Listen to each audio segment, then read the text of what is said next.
Number 1 Iron Age Booty Daddy.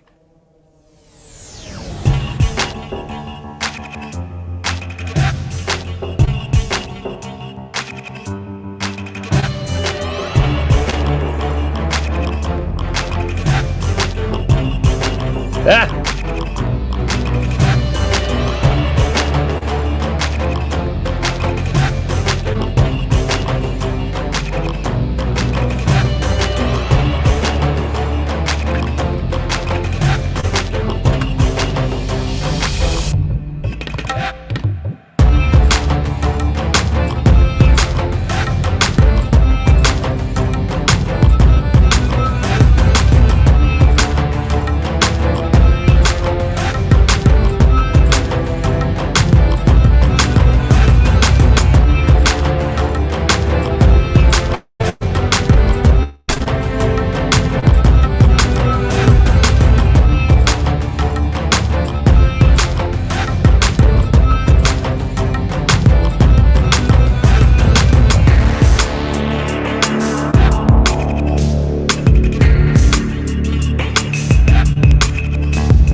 Ladies and gentlemen, welcome back to Iron Age Nights.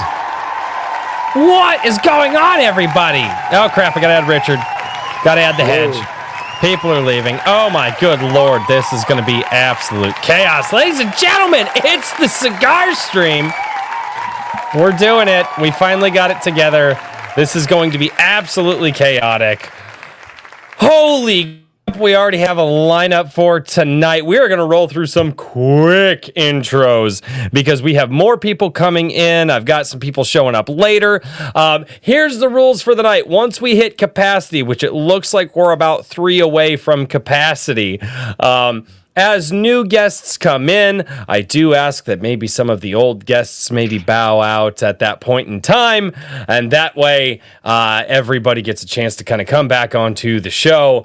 And so, yes, I will be sending out links to those who are in the chat. If you have been a past guest on Iron Age Nights, you have an open invite to this show, and just let me know. Hit me up in the chat. Richard also has the link. He can send it to you because I'm really gonna have to lean on him tonight because I'm not gonna be here for very long. I'm gonna be in the garage smoking cigars with the rest of you guys here in just a minute. So, ladies and gentlemen, let's say hello to the chat as fast as I can because I have a lot of people to introduce tonight. Over on Rumble, huh? I said, hello, chat. Hello, chat. Over on Rumble, we got Betty Adams, Frequency Studios, John A. Douglas, Chat Sue, what's going on, man? And 10 Cage, he says it has begun. Yes. Raving Dad Gaming, what's going on? How are you doing? A.S. Bruner, Horizon Talkert, A.C. Pritchard, that was a past guest on this show. Eric Wag is down there as well. Calvin Gulata, the Thought Don himself, but he's married now, so he avoids the thought bots now, which is awesome. We also have Andrew Campbell. How are you doing, Trippy Soul? What up? Adventures of Piper. Ma'am, are you double dipping? Me? Mm-hmm. You're double No. dipping. Yeah, you're Right double now? dipping. Yeah. I'm not double dipping right now, but I will say this. One of these things is not like the others. These things just isn't the same. A lot of femininity. A lot of femininity. Yeah, we've got the trans hedge here tonight, so we're covered on diversity front. We're now production. Perfect. It's trans Herman. Hedges are asexual. Oh, that's For true. Christ's sake, get it right. Redoubt Productions, Swift Sword Rush, the ultimate kahuna, 10 Cage double dipping. Periopsis Press is down there as well. We also have Massive Panda, Michael Harris, Timo Burnham. Wrangler came in with a super chat. He drops $4.20. And just leaves. That's it. 420. Trippy Soul also says cough, cough to that. Frederick Gumont, how are you doing? John A. Douglas, what's going on? And I hope that I have caught up. Craig is double dipping. Danny Diego, who I found out is in fact Toxic Crusader. Ricky Rat Comics, how are you doing? Liu, what's going on? Oh God, Oxen W. Holy crap, guys. JVP, how are you doing? Wow, the chat just jumped. Good Lord. Yes, big party night. Katie, you're welcome. If you want to join, it is for all past guests of Iron Age Nights. Danny Diego for $2 says, so when do we bust out our acoustic vape pen? No, we're not doing vape pens. We're doing cigars tonight, ladies and gentlemen. I'm apologized, but I didn't have any on me, so I'm No, making do you're with what I got. Doesn't matter. There's an exemption. Yeah, no, it's not a necessity. This is so basically what this is we like to do panel streams once in a while where we get just a bunch of people on, and it essentially turns into pandemonium as soon as the intros are over. We've gotten into heated AI debates. The other one we went off the rails on like really deep religious subjects. What was the other one? Oh no. There was another one that was really bad. Anyway, John A. Douglas for $4.99 says, audio issues, lost my glasses, Rumble crapped out on me, effed up the intro I had. I need this comfort stream to ease my failure. You didn't fail, dude. You had a fantastic interview with Razor Fist, man. Yeah, that went very well, I think. That was not a failure. We need to shout out John Douglas for doing a that is fantastic awesome. interview. Yeah. That was unfucking real. I will drop the first F-bomb of the evening as I usually do. That was unreal. No, John, your interview with Razor was unbelievable, dude. Everybody go over to John A. Douglas's channel. Check out his interview with Razor Fist. It just absolutely awesome. Anthony Rondinelli. Oh God, this is gonna go off the rails so fucking fast. Anthony Rondinelli for $5 here for the chaos. Can't wait till this Titanic hits the iceberg. Well, you're late. It did that about 10 minutes before the show. Iceberg right ahead. Oh, good Lord. Now, ladies and gentlemen, for those who don't know, with me, I have almost a full panel of people, and I will introduce those people here. And again, hit me up or hit Richard up or just chat in the chats and say, hey, we want to join. We would like to be on the Ultimate Kahuna for $4.99. God bless you all. If anyone wants a crazy kahuna shout out for your content, reach out. Let's freaking go. Absolutely. Absolutely. 10, Danny Diego, also known as Toxic Crusader, just gifted 10 and Drink with Crazy memberships. So he says, there's Cora. Fuck you. All right. So, basically, guys, if you have been a past guest on the show, reach out, let us know you want to join, and you will be more than welcome to join because that's what we love to do here. We love to bring everybody back and kind of have a fun panel discussion with all the writers and creatives that we've had and really piss everybody off and make sure that we cause division. That's the point. All right, ladies and gentlemen, the man, the myth, the legend, the guy who's striking hot on the anvil, and will probably have to leave us because he's got to ship things out tonight. No, I don't. I was going to say, I see that you haven't seen the bad news, unfortunately. Oh no, God, no! Yeah, Why? Why? Well, apparently they've been lying to me about the status of books being printed and bounded. So they just have a bunch of pages printed, but no binding. Their binding machine has been down. And when it went down, there were different things said at different times within the conversation. So I decided that it really doesn't matter. The point is that it's not working. So, yeah, it was a bit of a. This is your second or third printer? No, this is technically the second printer, but it's the second owners of this second printer, right?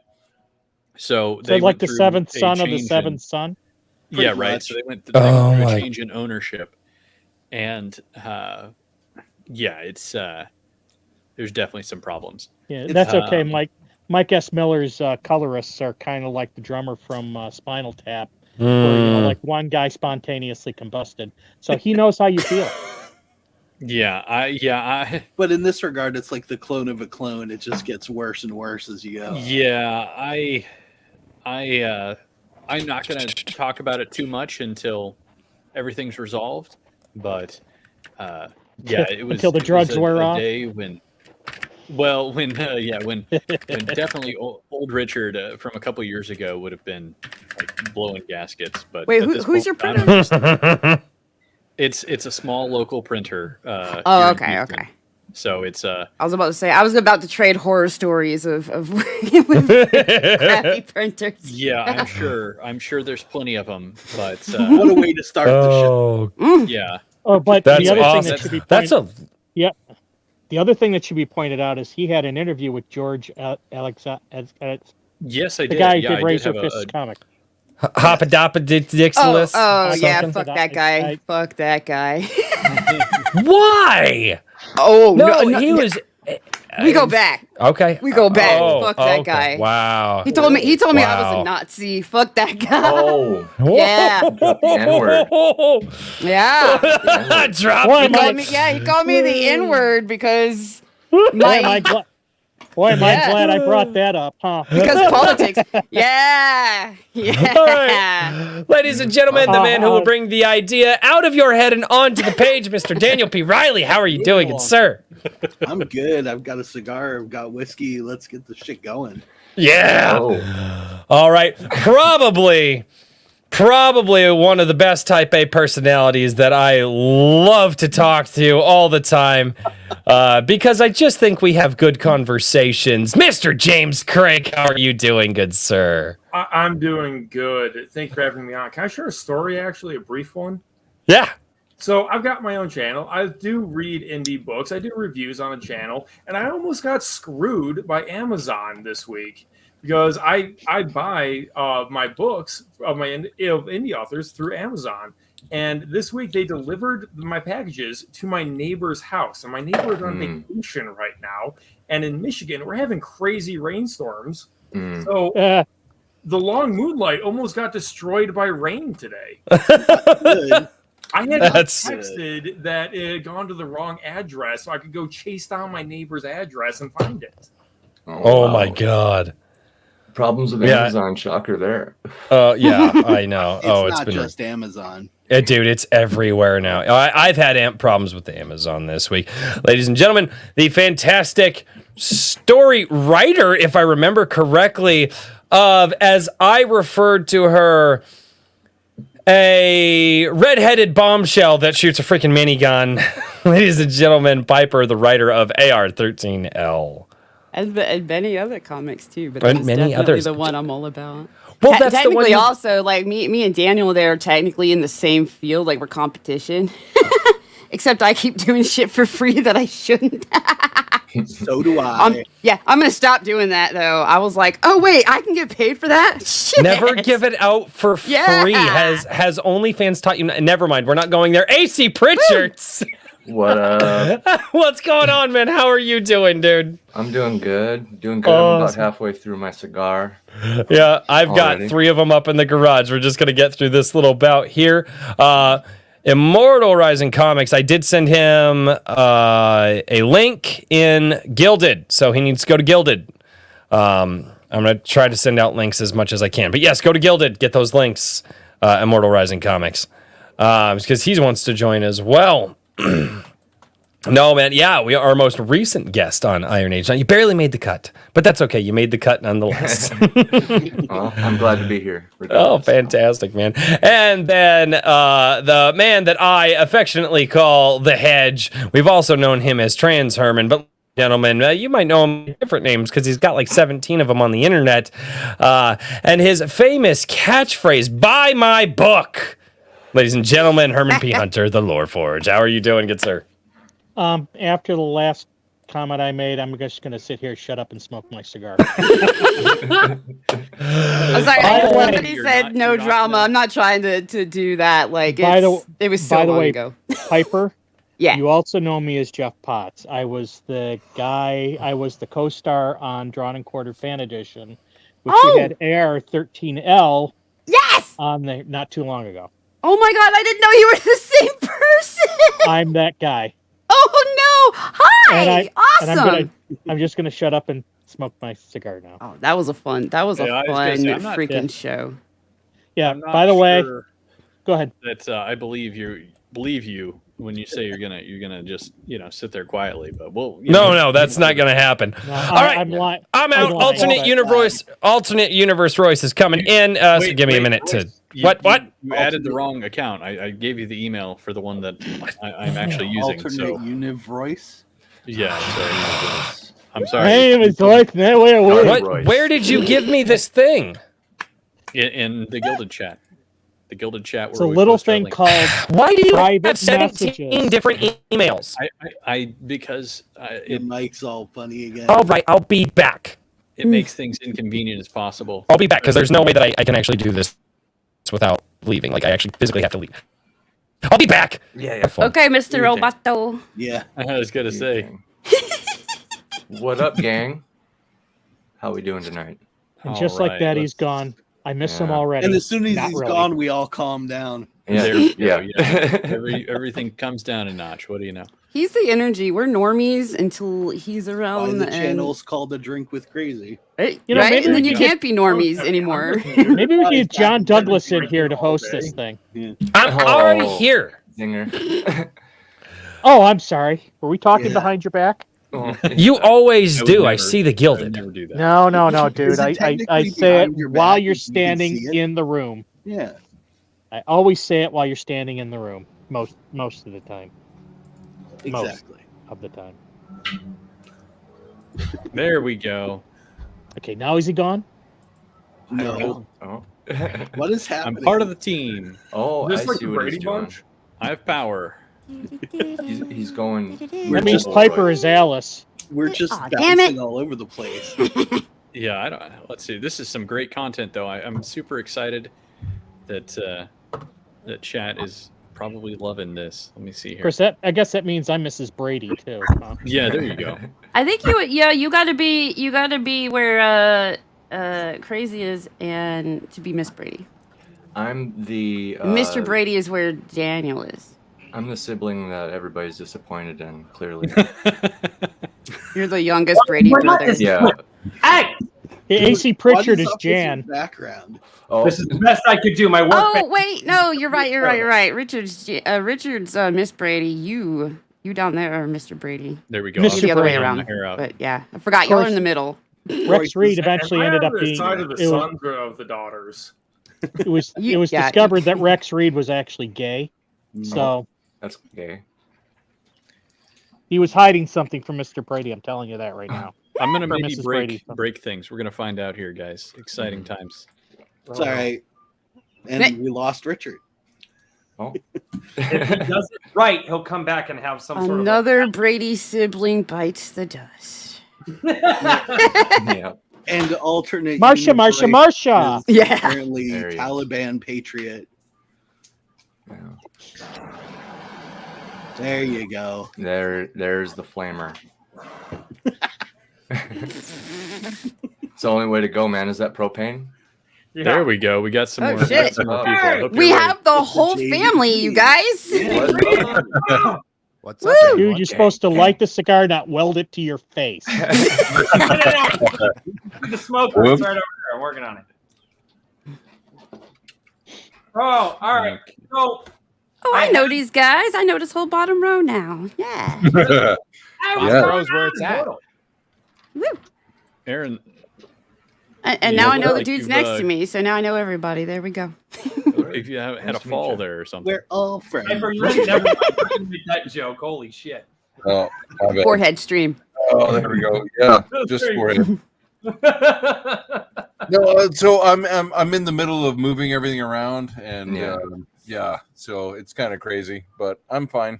Everything is fine. How are you? It's a good high angle shot, you know. That's why I'm not Yeah. on camera, is because I'm in the middle of moving parts of my face around. So Very dynamic.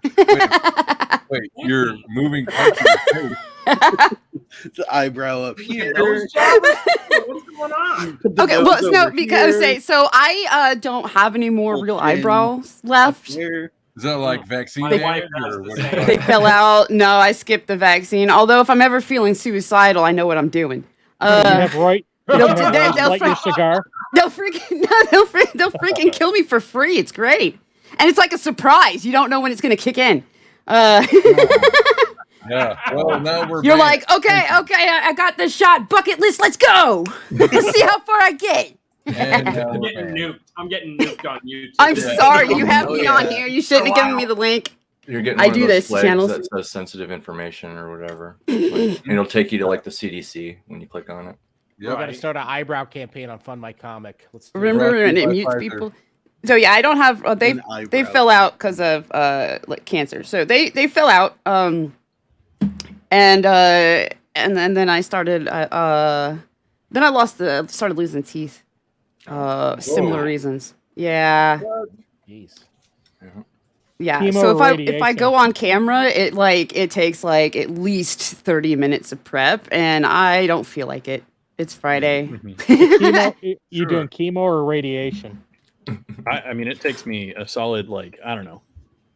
Like, I usually put on a shirt, a clean shirt, and then I, like, you know, maybe brush my hand through my hair, and then I sit down. Yeah. So I can relate to By the the time you're troubles. cleaned up.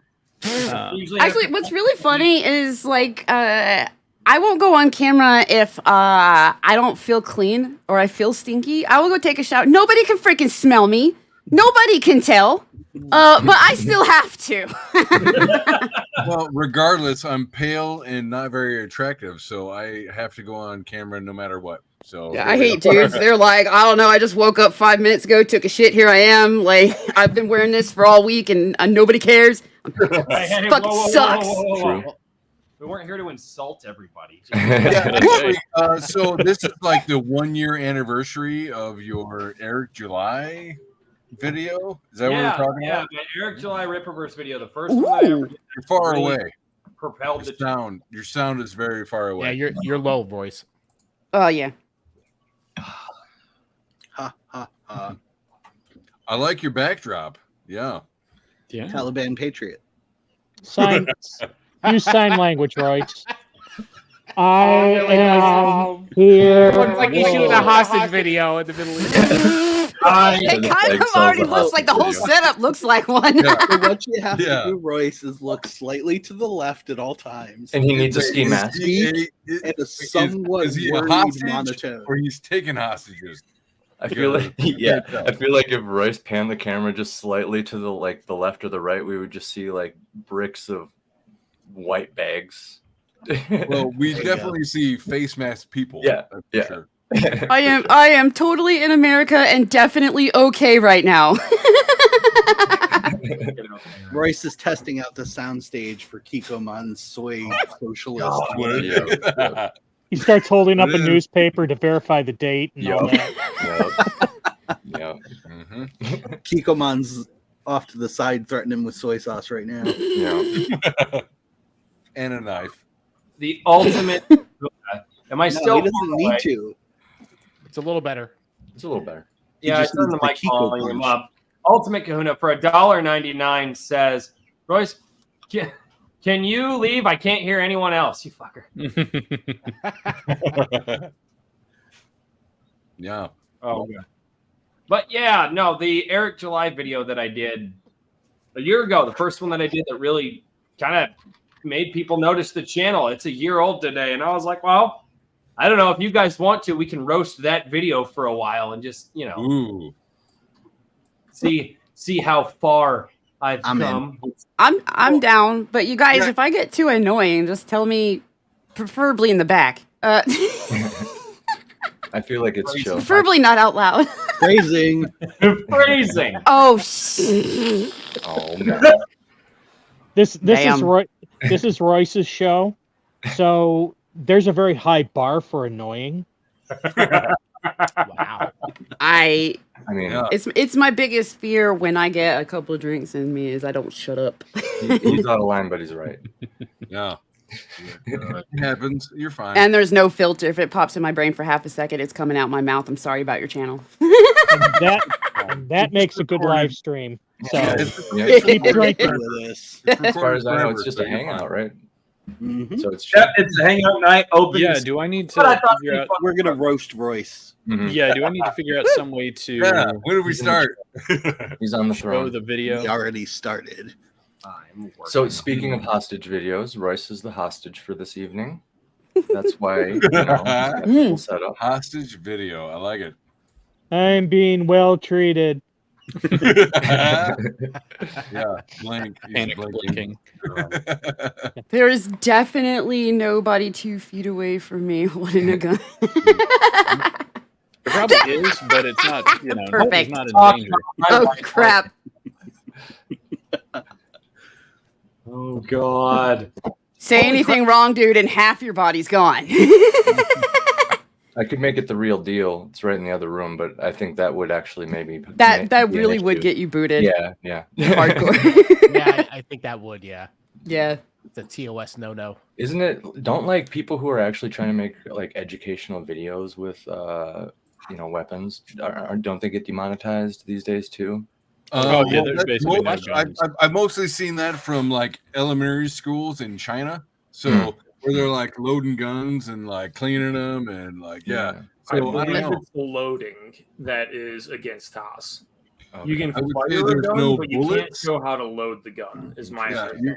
They're not going. Oh, that hot. makes sense. Well, it's They're weird because definitely some people taking do them get apart. like insta booted just for having one on screen with them or holding it at least on screen with them. But then there are channels that are all about guns.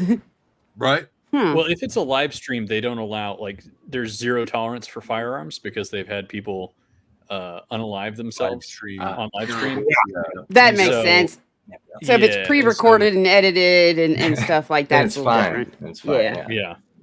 Then at least a So- few thousand or million people can see it before they take it down or Yeah, whatever. that's great. Welcome to the dystopian future, everybody. Yeah. It's gonna be awesome. Oh, Better that's start already believing in real. dystopian, I thought pre-apocalyptic.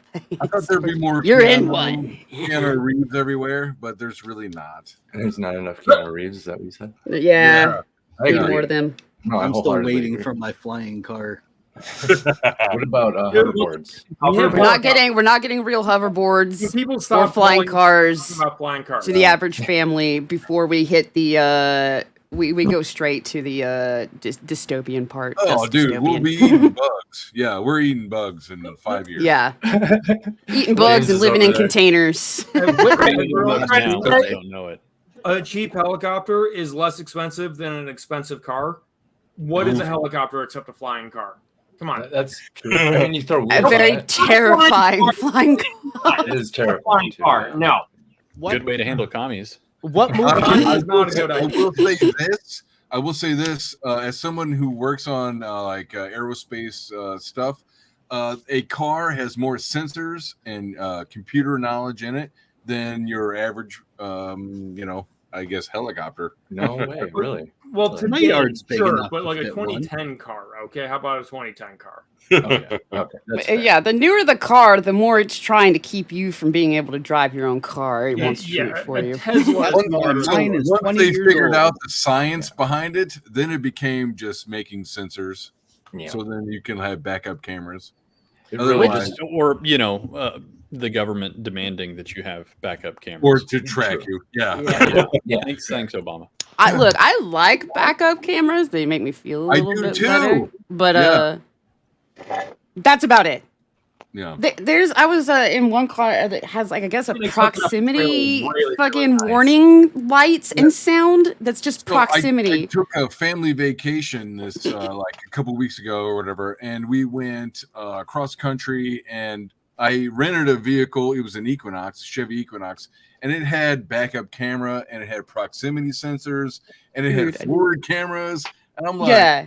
what is going on? Is it going to start flying? You got me but looking 8 different I places did. while I'm trying to drive, and I feel like that's more distracting. Like for one, I but like for it two, the when we proximity don't- thing is try to park in a tight parking space. That thing freak right the hell out, making you think that you're already hitting stuff when you're just Right? in a tight parking spot. Yeah. Well, Yeah. the thing is I was working at Ford when that regulation went through, and I can't tell you the amount that. And there was some sort of like forward camera that they were requiring. I think they backed off on that Oh, in jeez. the rear view mirror, so it could look out the front. So it could look out the front windshield. and you won't believe the amount of money that went into R&D just to put those things in. So every time they require one of these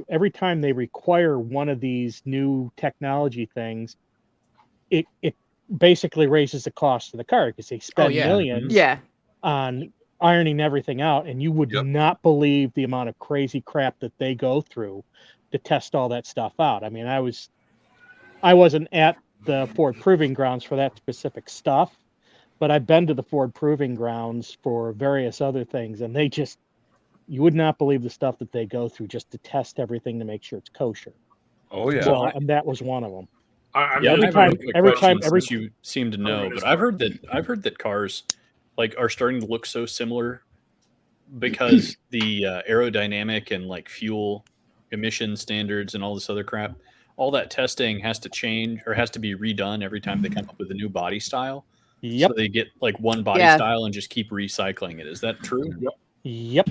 Oh, yeah. Okay. Yeah. In fact, when the newer Ford Focus came out, I was working at Ford during that time. That's the one that sort of slimmed down. Yeah. I had the older one that was a little bit boxier, which was a great car.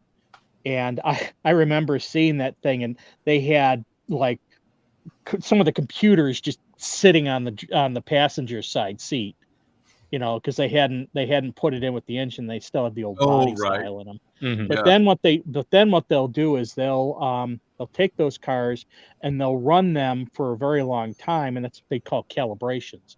And they'll set up all the calibrations so that it optimizes certain features, like when you're going up a grade on a rainy hill and all that other stuff.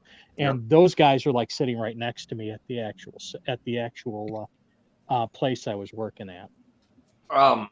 Yeah, that's what I do. I do calibrations on equipment and stuff like that. And I would just say, like, I really appreciate like backup cameras and all that stuff. I mean, I can drive without it for sure, but it was kind of nice just having the extra sensors around. But like helicopters and stuff like that, no, they focus more on their weapons, right? So a lot of the normal helicopters, you don't have like sensors around you to see where shit is because nothing's around you when you're up in the air. Well, who has helicopters? Like government agencies and rich people, and that's fine. You know what I mean? We don't need to. We're not. The government's not. Well, and you got the Grand Canyon tours. Let's not forget. That would never be on my bucket list. I never want to get in a helicopter. Is it even a helicopter if it doesn't have a rocket? It's not even a helicopter. It doesn't have a rocket. We got a super chat from Danny Diego for $2. Says, "Look at me! I am Kikoman now." Yeah, you got a ways to go, brother. For Iron Age media, a cheap helicopter is actually cheaper than a new car. Yes. Yeah.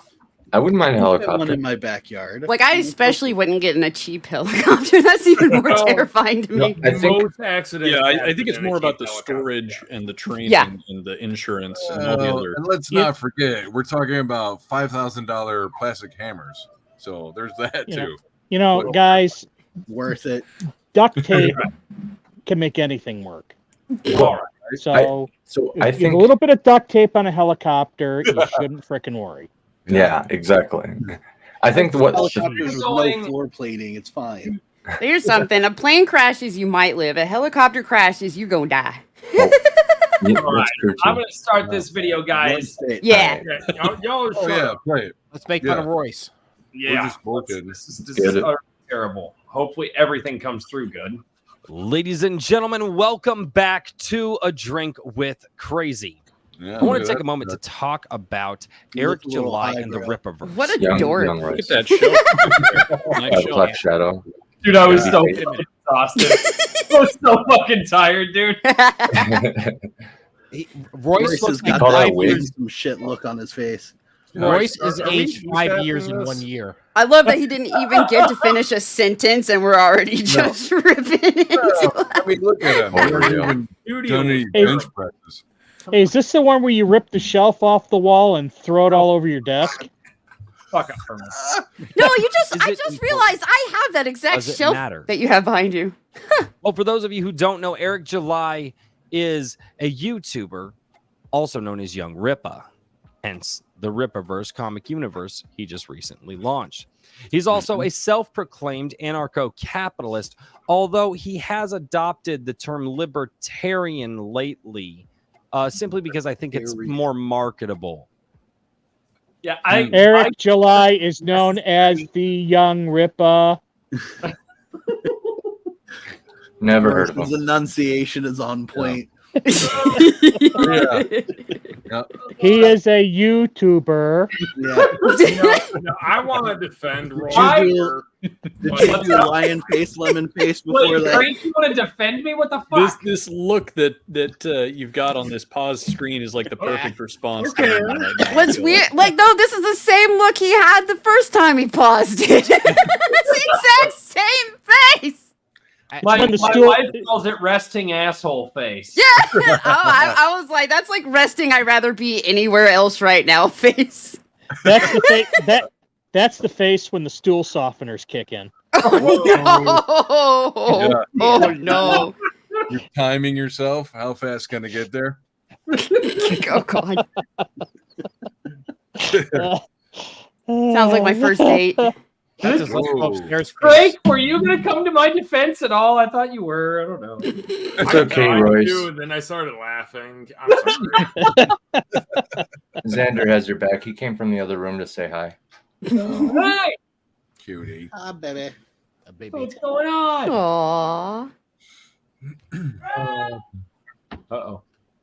All right. Oh, God. Oh, now we have that one cousin from the Brady Bunch. Let's look at this. got little everybody. version. Cousin I'm Oliver. not sure if he's Yeah, Oliver that they changed. bring in later. There we go. Look at the naivety in his eyes. He has no idea what's in store for him for a year. No, later. I had no fucking clue. Yeah. From an anarcho-capitalist to a libertarian, and there is a little bit of a difference there. Libertarians want much more government, but based off of I got roasted on that right there. Yeah. Yep. Yeah. If, I had the to rants of oh, you fucking. if we I had can to pause correct you. here, as someone who's kind of made his name musically by scoring libertarian intros for libertarian podcasters, anarcho-capitalists, that's basically the good libertarians, right? So most of your libertarians are ANCAPs. That comes from like No, they're not. Rothbard An anarcho-capitalist is an anarchist who wants a capitalist economic system. Yes. Libertarians want small government. There is a drastic difference Yeah, there. well, that's minute. Yeah, That's but- minute. Like one group wants Yes, no yes. government, one group wants government. Yeah. There is a Right.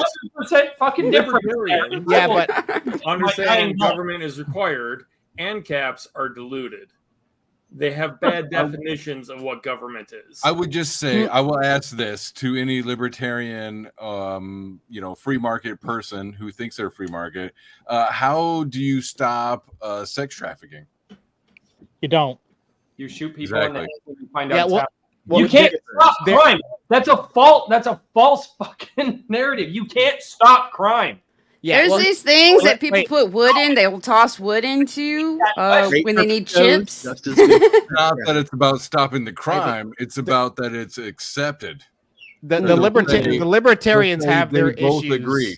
The libertarians have their issues when explaining this, right? Which is why I'm no longer associated with the party. But if we go down this rabbit hole, it may go in an unfun. Nobody knows what they are anymore. I And I had wanna to make go fun down of a Royce. lot of this fucking rabbit hole in this video, and this was the video that blew up my channel. Like, Love it. Yeah, perfect then. yeah, it's fucking great. We're Very roasting July, his I would most say that he popular wants video. Much less government than Love the it. libertarians do. He's also a political pundit. You can find him on the news and why it matters quite often, as well as a podcast host. He hosts his own podcast called For Canon's Sake, where he talks about As well as a podcast host. I know. He hosts a podcast. I know. Who is this guy? I like your rhythm too. Who's this guy? I like your rhythm where he's like, oh, and he hosts a Oh, podcast. dude, I was God. This is why I wanted to do this because I Working wanted on to know rhetoric, exactly yeah. how bad this is a year later. No, it's great. But this it's is kind of great. like when I dig up my old drawings from like a few years ago and go, holy shit, I thought that was pretty awesome. Yeah. Look at the innocent, tired look in my eyes. I had no idea a year from that moment that I was going to be roasting my fucking self. The baby face, dude. That's the best part. This reminds me of like the old Opie and Anthony episodes where they go back and roast old Jim Norton stand-ups. This is the ballsy move, Roy. This is like a king move. So don't apologize for you. This is the right thing to do. I'm not support it Canadian. 100%. Well, actually, I'm mostly Bizarre. Canadian. Like, is it like normally your hair is like blonde highlights or something, right? Or is it just the lighting? I can't tell. I've gotten that my entire life. No, I'm out in the sun enough that my hair actually gets sun bleached. Okay. It's really not, dude. It's really not his hair. It's a wig. It is the wig. It is the wig of destiny. It's a prosthetic wig. It's a prosthetic hair. Yeah. It's Snake's hair from The Simpsons. Yeah, with its own personality. Yeah. So. I will say this, Royce. You do that deer in the headlights look very well. This is the third or fourth time he's stopped on the exact same face. Yeah. I told you it doesn't change. You can't tell that we're farther along in the video. It looks like we're still at the very beginning after half of this first sentence. Video, we you are guys still at the my beginning. We got a minute in. We're really making tracks here. Yeah. 10 more minutes to There's go. 11:48 left of this. So it's gonna take about an hour. About an hour. 5-hour stream. Touch my thigh. A bunch of writers get together, and this is how long it takes to finish a video. Big surprise.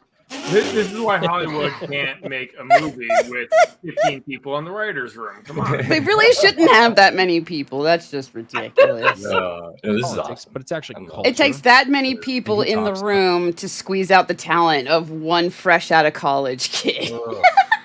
Redundant. Welcome to CNN. Out comic books and the larger pop culture scene. As well, he's Larger. a musician. Same face. It doesn't matter what word he's saying. It's like a magic trick.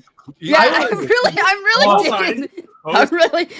just really digging that part. It's so fun. The Botox hadn't settled in just yet. So. Apparently.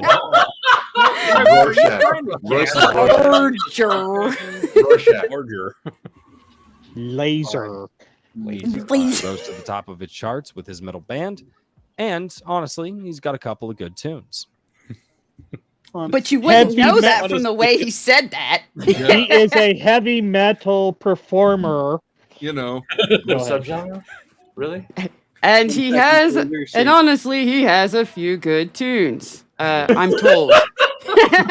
I'm told they're pretty good. The video, I still to this day, people showed up for this video, and I'm like, it is still the most viewed video on the channel. Oh my god! You know, and what? he still has the same expression on his face. This is inspiring me.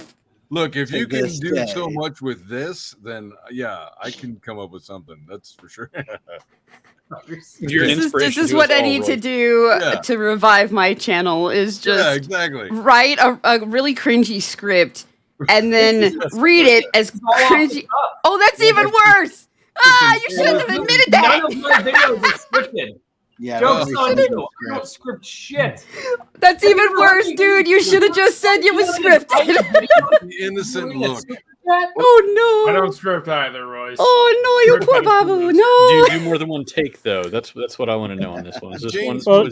This was a one take. Yeah, this was one take. Well, then look at it this, Royce. If you've ever seen one of my videos, there's so many jump cuts in there, it would cause an epileptic fit. So this is pretty good. Gotta give it where it's due. Yeah, I'm a rambler. I'd probably need a script. I can't. I've tried, and it comes out worse than this. You were about to say it comes out so stiff, and I'm like,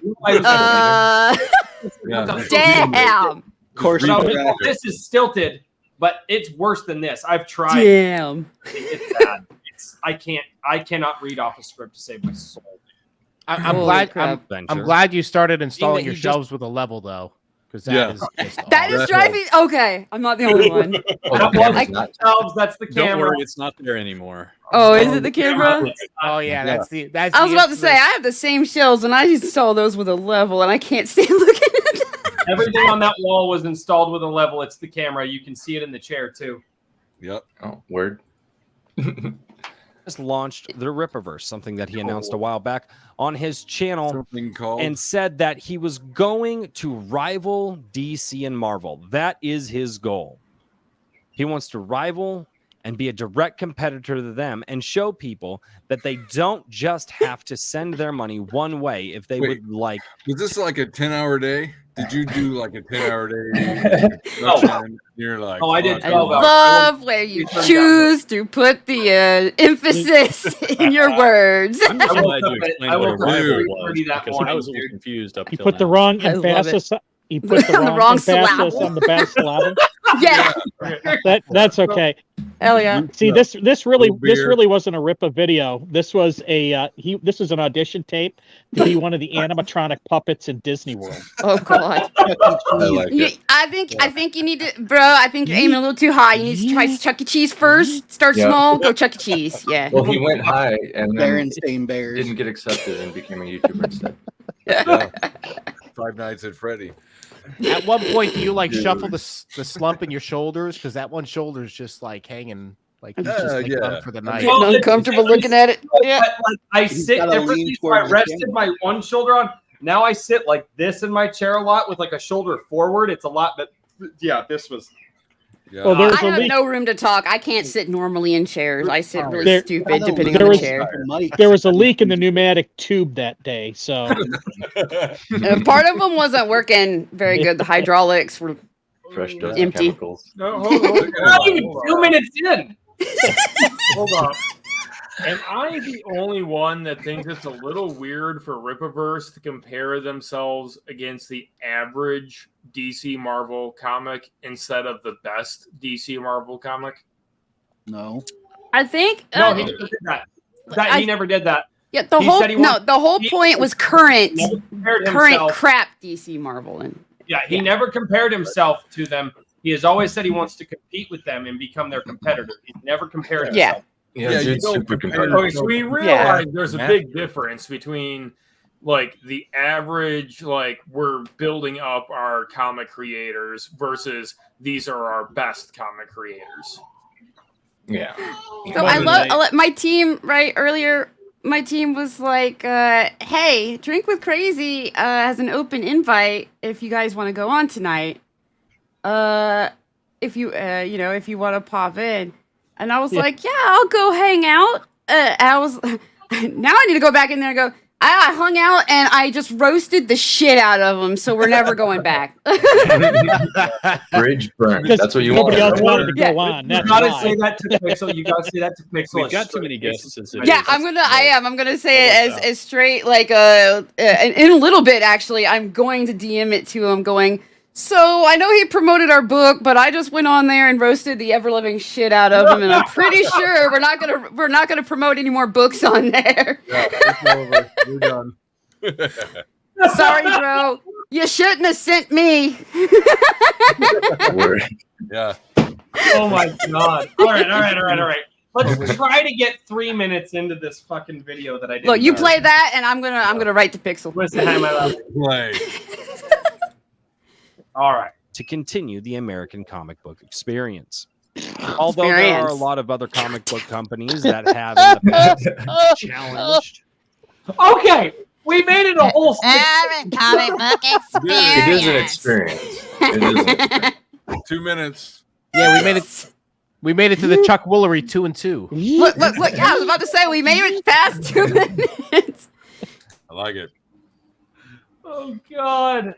Oh, I here's the thing. I've watched this video before and I'm like, oh, it's a little cringe. Now that I'm hearing all of you guys fucking roasted, I'm like, wow, this is bad. Really bad. Yeah, but you asked for this, so we're gonna be over the top. But you did a great job. Don't let us influence you. Keep going. You did a great job. Yeah, I mean, honestly, Royce, I don't feel like you're any better today than you were before. So this is it's basically the same. Like. Yeah, basically the same.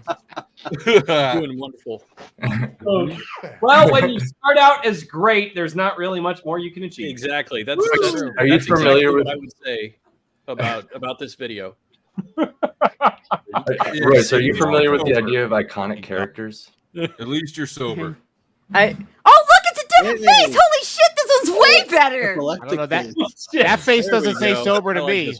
Oh shit! My bad. I just saw it. I was over messaging. I was trying to play it, and somebody asked me about iconic characters. Look at it! Oh, this is the best one. Frame by He's showing you his full comedic range. Yeah, right there, right there. Is that your O face? That's his O face. One thing to say. Man, I hope all the rest of the times that he pauses this, that it's that face now, that it's leveled up to that face every time.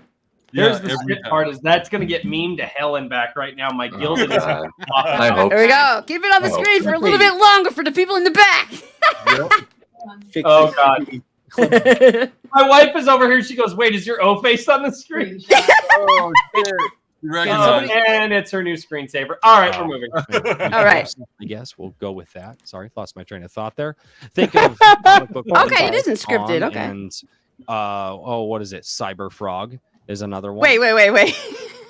But why is this so important? Well, if you actually understand a little bit more of the meaning behind why it's important to have another comic company, not just for him. I'm sorry. Because so funny. As far as I understand it, Eric July has never said he wants to do a comic book company just for him. It's been a goal of his, an aspiration of his to do one, but his motivations changed when he, as a consumer, felt like he was being betrayed by the companies who he had been giving his money to for years. For years. As far as I know, he describes himself as a comic book lifer, which I think a lot of people are. Why is that so creepy when you say it? A lot of people are. Why is that so goddamn creepy when you said that? That's why it looks creepy. He's trying to say it. He's like, which I think a lot of us are. Hey, baby, wanna meet me in the DC section for? At the time, more of a Marvel to be girl. monotone. I've learned, like, no, just be me and just be as batshit off the walls as I can. You know, I'll go on record to say I don't think it's creepy, unsettling, maybe disturbing, but not creepy. See, for me, creepy and unsettling is around the same. He's just trying to figure out his charisma on camera. That's what I'm reading. And here we've gone from his O face to his introspective face. Pixel's in the chat now, so he can witness the burning of this bridge. He looks like he's worked 10 hours that day. Like I know that. Like he's tired. This is the look of a man who holds the world on his shoulders. This is the post. Well, at least one of them. Post O cigarette face right here. This is He's just thinking about how no more. Life is wonderful. that was good. This one, oh no, the face we stopped on is a little bit like the usual one, with a tiny bit of regretting life choices. You know, some cold pizza would taste good right now. If we get refunds. Oh fuck! All right. Post nut clarity. Okay, yeah. Sorry. Donnie said it, and that's perfect. That's definitely the word, the term I was looking for there. Yeah, That is the term. Yeah. Oh, his face, his normal face is back now. There's the next round of memes. Very sympathetic. You have to understand one more critical thing that Eric July has talked about, and that is a parallel economy. With all these companies out there seeming to change their logo every month to fit the political narrative of that month, to make sure that they're shown as some version of an ally to whatever cause seems to be politically expedient, he wants to have a different economy. I had to think about that for a second. An economy. He wants to have a doesn't care about the politics. Different. Cares about the. It's very This time it's I like different. I like it. Hey, at what point the usual face? I miss O face and post nut clarity face. Now it's disgusted, right? At what point do you crack open the can of Fresca and start drinking? I think I had. I don't even know if I had a beer in this one. Yeah. I think honestly, if you had a few of those, it would have helped. Yeah. That explains a lot, Royce. Yeah. It might have. It might have. Oh, you know what this whole video so far has the vibe of? When I was a teenager and I would come home completely wasted and try to act like I wasn't in front of my mom. I never actually did that. Yeah, no, I've done it a few times where she would want to hold a conversation when I got home, and I would sit there and do my best. This has that energy.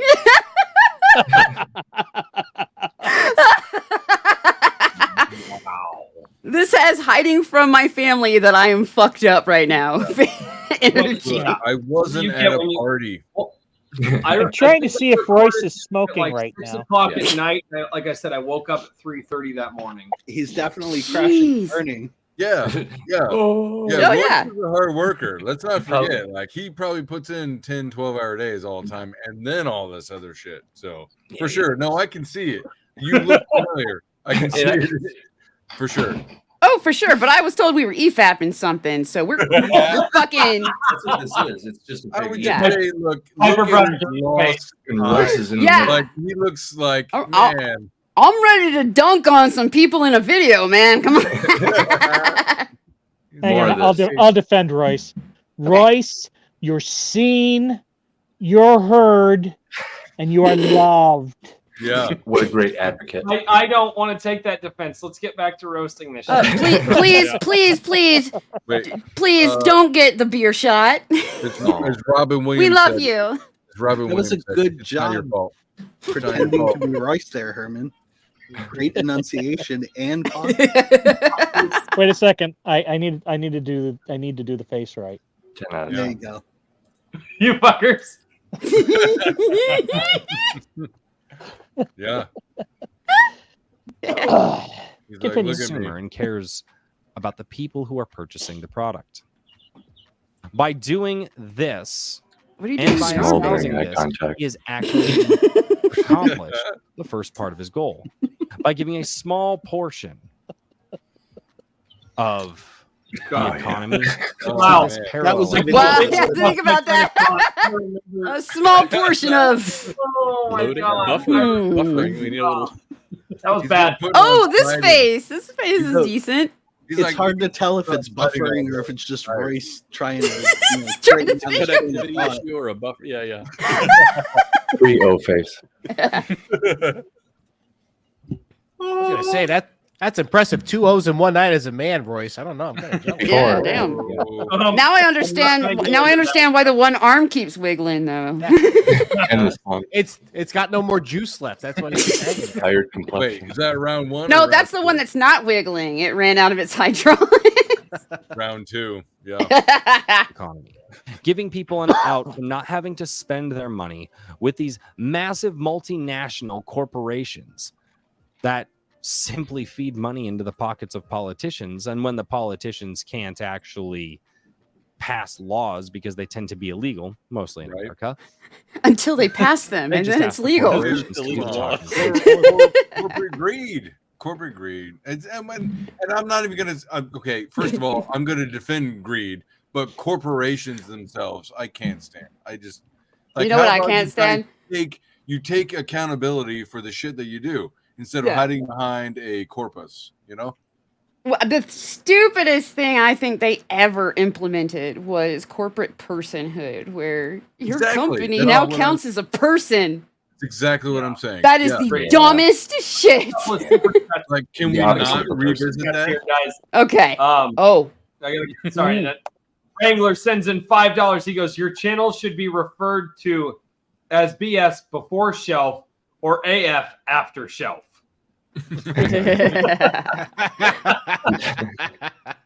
Like For those who know, Daniel was so drunk that night it about knocked him out of his chair. I definitely slid down like 2 inches. Oh god! I do like what Andrew said. That's the face you see when the lights come on in the club at 4 a.m.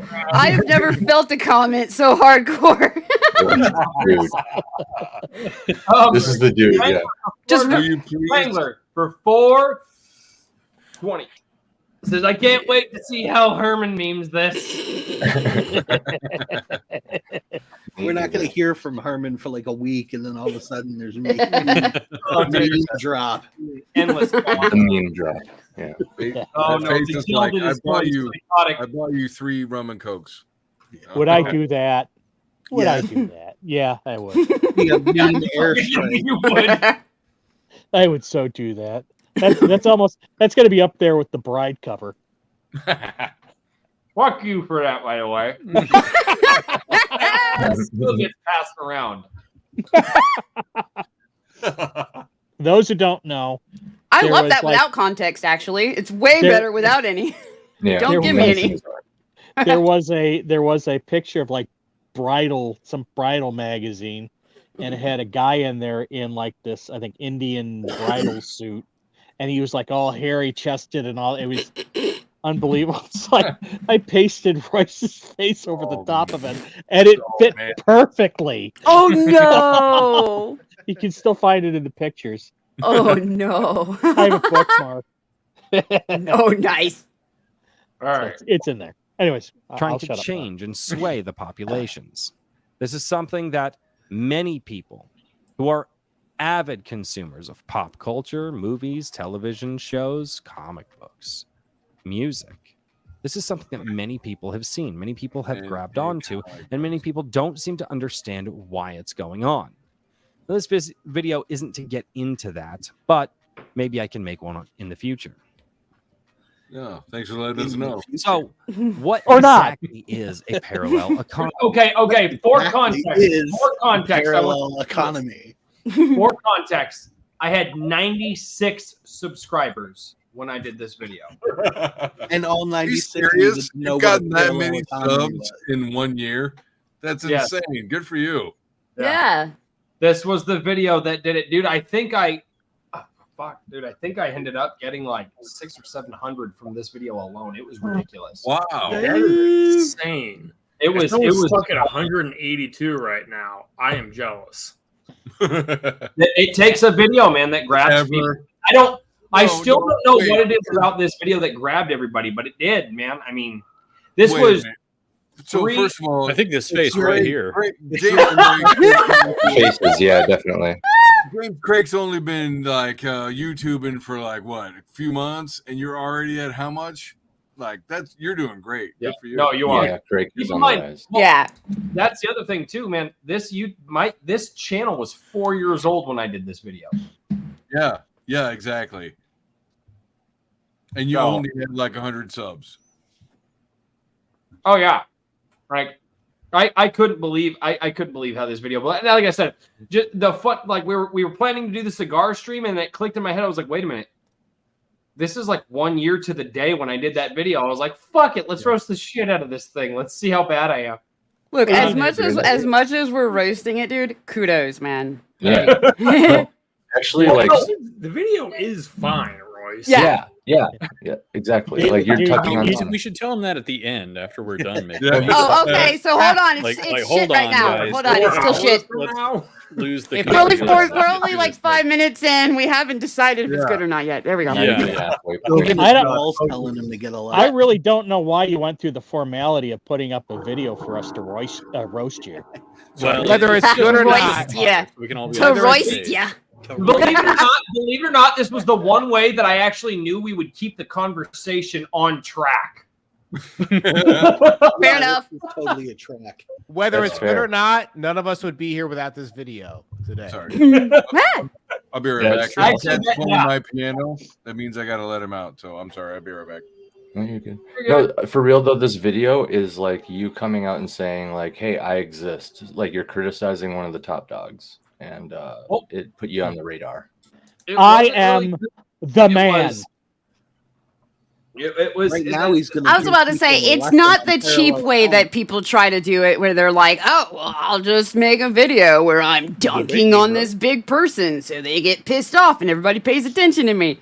Like this one's put together as a so this happened, and here's what I think. Like here's the facts. That's fair. Yeah. So far. And here's the thing: is I actually like Eric July. This was a positive video. There were people that got pissed off, watched the video, and then by the end they were like, "Well done," and I was like, "Whoa, that was weird." That was weird. I pissed off libertarians when I said that anarcho-capitalists or libertarians want more anarcho-capitalists. Dude, I tweeted two everything separate pisses off things that libertarians, got don't worry about Eric in my replies pissed off at me. And by the end of the conversation, though, we were cool. I was like, bro, I'm not. Eric seems like the type of guy that you could have a heated fucking debate with and then sit down with him and have a burger. Yeah, Well, right. yeah. Because the dude's competitive. He wants to like expand his mind, you know. And, yeah. I was just like, look, my tiny little, like, not very many followers ass, and you're actually taking the time to, like, fight with me. So sweet. That's actually one of the things that sets him apart is like, you know, some people might consider it petty or whatever, but when you reach out, you pull these people in the spotlight, you expose some sun on them, and you bring the receipts, which they can't bring. Well, you're proving a lot more than that. This person's wrong. You're proving like a lot of shit, like that. You're like that. You can back up your shit, and that you know, a lot of these people are just hating just to hate. You know. Yeah. Another thing before we push play again, though, since I brought up the tweets, another thing I really appreciated was, you know, he basically handles things on there the way I do, which made the conversation really easy. But I also didn't have for months and months like 5 million like diehard fans that refused to acknowledge that we exchanged a few words and we were on the same side. Experience that I've had with like just trying to have a conversation with other big people where all of their diehard fans will flood my crap for months. I got by a bunch of Eric July guys in a video where I was like, "Oh, hey, I misremembered the book that I read 7 fucking months ago," and they were like, "Oh, some people tried to call me woke," and I was like, "All right, prove it. I'll wait." Yeah, you can. Yeah. One guy comes back and he goes, "Hey," and I give him respect for this because it happened on the internet, so you got to give respect for this. He came back and he goes, "Deleted my thread." He goes, "You're not woke. I apologize for calling you that. I hope you have a great weekend." And I was like, "Hey, man, it's the internet. That's what we fucking do." Thank you. That so right much. there is exactly the main way I make friends on the internet. Is they get really nasty with me, and then we find out it's a misunderstanding, and now we're friends. That's a good way to just break the ice, though. You know. Apparently. That was probably an ANCAP libertarian that did that, not a libertarian. That's the perfect way to sum that up. And why is it so important to somebody like Eric July? Well, from the betrayal that he feels, and many people do feel, like they have no place to go and no one to turn to for their entertainment. Okay, why did I feel that stilted fucking dialogue was the way to go? Like, maybe I was just tired, and I remember this. I was having trouble thinking, but fuck me sideways, man. Look, for having trouble thinking, you didn't pause as much as I do. I can't record videos, dude. I can't make eye contact with a camera, and I can't talk to nobody. Like, I can't record videos. I can't notice the difference. Very dramatic, too. Listen, Shatner. Direct voice. Like this. It's all William Shatner. That's still better than I'm doing. Look, he has maintained eye contact, except for his 2 O faces. He has maintained eye contact with his camera the whole time. I can't do that. Smoldering eye contact. Sky, beam up, Eric July. Yeah, he really does have a William Shatner rhythm in his voice. Yeah, which works. Why do you care so much? Why are you gay? I love your chat. Fucking the ultimate Guna for $1.99 says, "Who is the gay woke YouTuber y'all watching?" And wanting to get away from it. It seems to be important to him to create that space for people like him who want an outlet, who want to be able to have that escapism instead of the edutainmentism that seems to be going on lately. I wasn't gonna say nothing earlier. I wasn't gonna say nothing since I recently inherited a speech impediment. Do you want to speak some more on some things? Right. The education stuff. Dude, y'all should hear me try to talk with my replacement tooth in. It is so bad. It's so much worse than without it. It's so bad. I sound like this. Well, that sounded a lot like Royce. Hey guys. Hey guys. No. Hey guys, you want to see my anime figurines? I got some new ones. We need to start a rumor that Royce is now a clone, and that the clone is doing better than original Royce. The simulacrum Royce. Yeah, simulacrum Royce is now real popular. So what you're basically saying is that this video is a lot like simulation theory. No, we're not getting into that, Hedge. We're playing the video. Oh shit! Because that'll lead into AI, and there's requests. And it becomes Do not, yeah. the largest Can we crowd-funded talk about that and not talk 24 about hours. Pythagoras? Which is baffling. I have very In strong addition to that, he feelings also didn't about use AI and baffling. robots. In the video, I said that And- he did a crowdfunded comic, and I had to correct that. Eric July didn't actually do a crowdfund; he did a pre-order campaign. It's pre-order, yeah. Yeah, but up until that point, crowdfund was really the only way that a lot of people fucking did that. So nobody. Well, you got to use your keywords. And for many, especially people that go and back these, they consider them one and the same. Yeah, exactly. You just got to keyword it, you know. Yeah. But Chatsu says, and then this was like 2 faces ago. This was the. I don't even remember what face. This was one of the different faces. He says that face screens Matt Damon. Matt Damon. Welcome to Drink with Crazy. I'm Matt Damon. Matt Damon.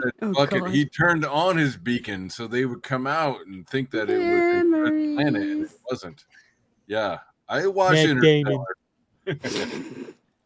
Oh God, Matt Damon's a dick. I've seen Dogma. Or Indiegogo. He used his own website, and I believe, if my information is correct, he actually set up his own servers. Wait, so it seems to be that he's is that a backing glitch, or up did what he you, like, preaches. pause? He's doing his best. Actually, That's his actual face. Looks like that right now. Yeah. Matt Damon. Way Yes, more. yes. Baffling. Spot. Spot. We've made it an hour and 11 minutes into me getting absolutely fucking obliterated, and like my chat has like conditioned me for this. We're almost halfway They're through the groomers. video. Yeah. I know. They groomed we're Rick. almost there. Maji Chan for $5 says, "You guys are amazing. Keep fighting the battle. Show them that nerds aren't the pushover everyone assumes we are." Absolutely. Hail Maji Except Chan. for the guy in this video. Well, you know, and I would say, like, the whole nerds and I'm Chad kidding. argument. I really don't like the remember Revenge of the Nerds where he raped that girl. It's like, Whoa. oh, shit. Oh yeah, that's brutal. Yeah. Like, It's more like not no. Think about who has the culture. yeah. Think about I'll have you know, I am the OG nerd. No, you're not. I'm hitting 60. I was there when freaking DOS 1.0 was I was big. there, man. OG nerd. I was there. I'm I not was that there, old, man. but I know that I was born and raised nerd. Like I had no choice. I was there when all we had was BBS's. I have it was always perfect. been like a half nerd. Like I did have to learn DOS if I wanted to play like Doom. full nerd, but I've always been like a half nerd, and I loved it. But I it was one of those like, dude, you got to read this book, or dude, you got to check out this comic book, guys, and I'll see it in the movie. Like I was, I would actually go back and I would research it, or I'd call my buddies and say, hey, for my buddies who read the comic books, I would call it and I would say, hey, let me know what am I missing here? And they're like, all right, remember that book I told you that you should have read? I'm like, yeah, I'm not going to do that. So tell me anyway. Wow. No, I was reading them books. I hated reading as a kid. It was made to be a chore for me. Oh no. So, yeah, reading was just not. Nope. I wouldn't even read comic books because people were like, That's "But dude, it's got pictures and art." And I'm like, still reading. And Wait, first of all, that's interesting that you said it was made to be a chore for me. That's interesting. Yeah. It's kind of sad. It's Although, very- school made it feel that way until I found books that I genuinely liked. And then hardcore got into, reading books. When school was didn't choosing go them to for me. Public school, though. That's the thing is I went to a very poor private school. but it was a good education. But the level, so by the time I hit 4th grade, and this was back in the 90s, I was already at that point a public school 12th grade reading level. Not because because I was special, because they used an older curriculum, believe it or not. I was reading from the 1930s as my phonics books and my English books and things like that. So when I had to read, it wasn't like, oh, little fun romper, stupid ass story. No, I had to read fucking Robinson Crusoe, and I had to read Anne of Green Gables, dude. And I fucking hated it. I was in their special ed program. They called it the gifted program, and that's where they made us do college level stuff in like elementary and middle school and shit. Was just school. That wasn't special ed. That was the. I know that's what I'm saying. It was like, at least for me, I got a cute little title of I was one of the nerds of the school. Well, right. They have to divide. They have to divide the kids, right? Yeah. If you couldn't read at that level, you were just a failure. Like, that's crazy. And here's the thing: if you got too many bad grades, they called your parents, and God forbid I went home to bad grades with my dad. But yeah, so hated reading as a kid. Long story short, I have 4 kids. I need to be better at reading. I'm in this world now, and that's why I'm backing everybody to do. And I am actively reading now. It's slow and steady process. What, books with words or just the pictures? Just the pictures. Herman, I would like to have you on my channel to talk about old programs. Voice like picture. I was gonna make a joke, and nope. What I meant to say was like novels and stuff, or just comic books. Both actually. Both. Yeah. Okay. Good. Royce like pretty picture. Comics and novels. 5. I'm in the middle of 5 books right now. But dude, one of them had better be mine. I don't think your mic is on. I think that your video is on. Like you're really far away. No, Royce. Maybe it's just me. I don't know. No, it's internet. I was gonna say I've been hearing him until I interrupted him. Yeah. It's usually better when his mic is potted way down. All right, let's get back to this and let's roast me some more. Wait, he's streaming through a tin can. Avoid using the infrastructure of these massive multinational companies that seem to only want to push whatever political narrative of the politicians they fund in order to get laws passed for them. Now, the reason that I'm phrasing a lot of things the specific way that I am about politics is because if you watched Eric July ever, you would know that the biggest issue that he has on the planet is government and their ability to simply reach their hand into your pocketbook and pull out money whenever they want to. I feel like this do that legally. Video could have been 5 minutes long because I feel like he's saying the exact same things over and over and only like just wording them slightly different. He says them and then he restates them right afterwards. Just wait until you get him on the Legend of Korra. I was about to say, and then he goes forward like a tiny bit and then reiterates, and that's because this stuff that I already. I think this video could have at least been like 6-7 minutes. Well, it's rhetoric, rhetoric practice. I don't know why I did that. Like I said, I was obliviously tired. I could. Oh, you look it. It's fine. Oh, you're doing great. You're doing great. No, it's fine. It's just because I am actually paying attention to what you're saying, not just making fun of how you're saying it. And I'm like, hold on, he's done said this like twice already. Yeah, like we're roasting and all that stuff, but yeah, no, we're listening. Yeah, I'm still listening to what you're saying. Yeah. That's the scary part. No, and but here's the reason. Here's the reason I wanted to do this. One, I wanted to have fucking fun tonight. It's the cigar stream. We've been promising this, Daniel and Richard, since what, December? Oh, dang. Yep. Probably, yeah. Are you entertained? Are you not entertained? Are you entertained? That's the key. Back in December, it wasn't like 100 degrees outside with 50% humidity. No. It was I'm pretty sure my desk chair stinks right now because my back is soaked. It is hot in here. Dude, if you wanted to have fun, why did you invite me on? Can I point out that puny mic with the cat hair on it? Why is there cat hair on your mic? It's so cute. My wife won't stop bringing the fucking cats home. Was this? Yeah, this is I definitely. can't make fun of them. There's cats here, and they won't stay off the desk. Yeah. It's on my microphones too. I love my wife. She is my glorious big titty goth girl, and I like to do certain things with the big titty goth girl, and that requires me to deal with more animals from time to time. Right. You said titty.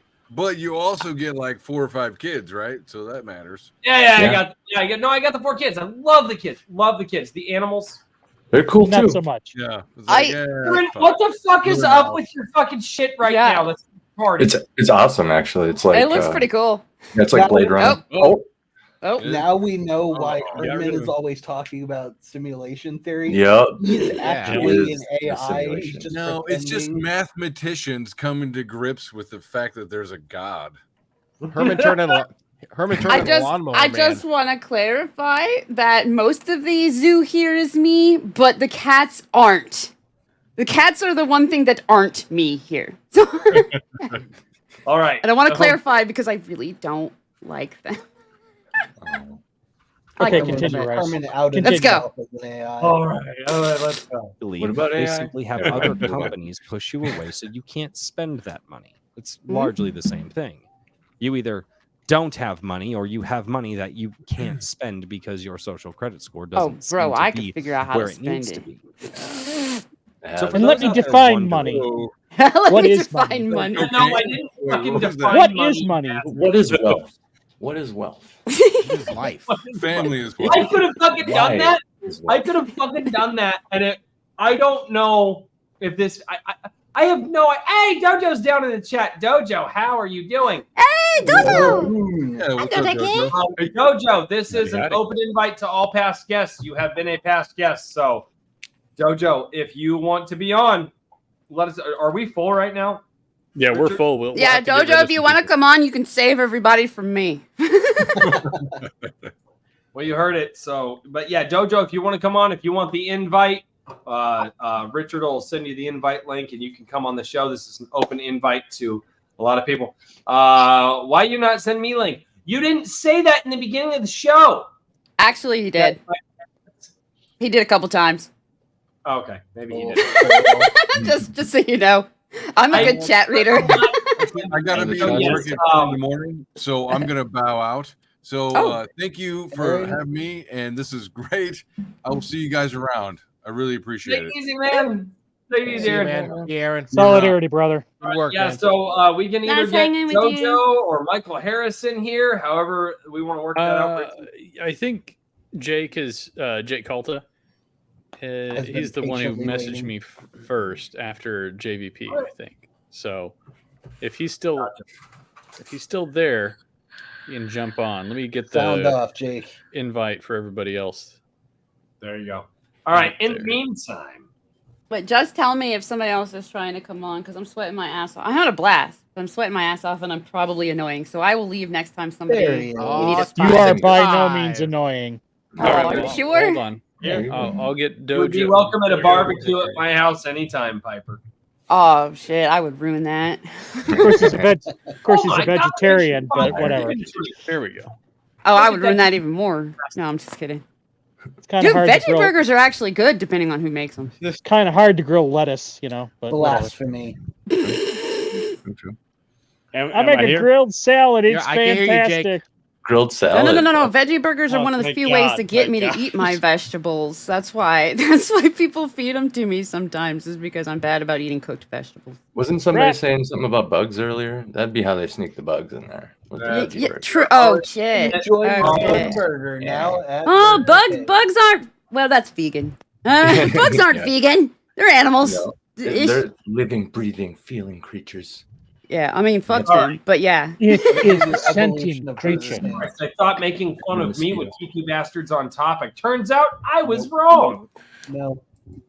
That's We'll the go worst back thing to you've roast said. How those dare you? eggs. Which It's oh, fine. which thing that some veggie burgers aren't bad?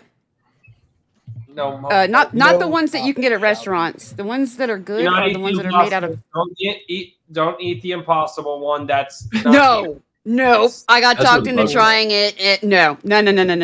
My boobs got bigger though, but no.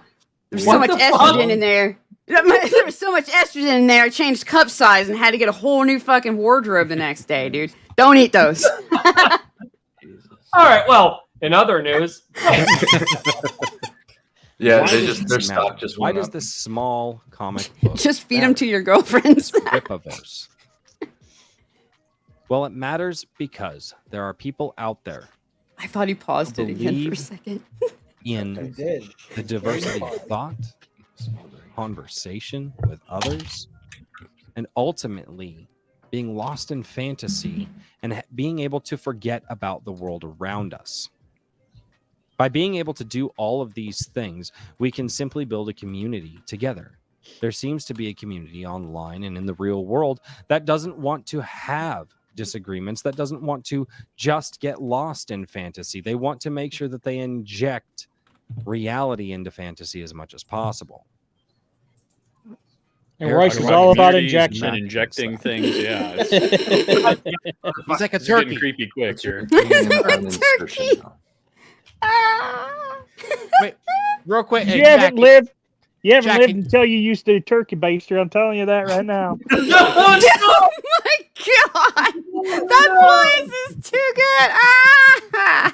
Hey, Chad, can you drop some happy birthdays to 365? It's his birthday. Let's go. For real. Happy birthday. Oh, for real? Yeah. Happy birthday! Who is that? He just turned 16. He's a young talented kid. 16 years old. He puts out 80 stories a day. No. Here's the line that I've been using all day. I've graduated from being the oldest 21-year-old I know to the oldest 22-year-old I know. There you go. I'll be walking with a cane by the age of 25. Swear to God.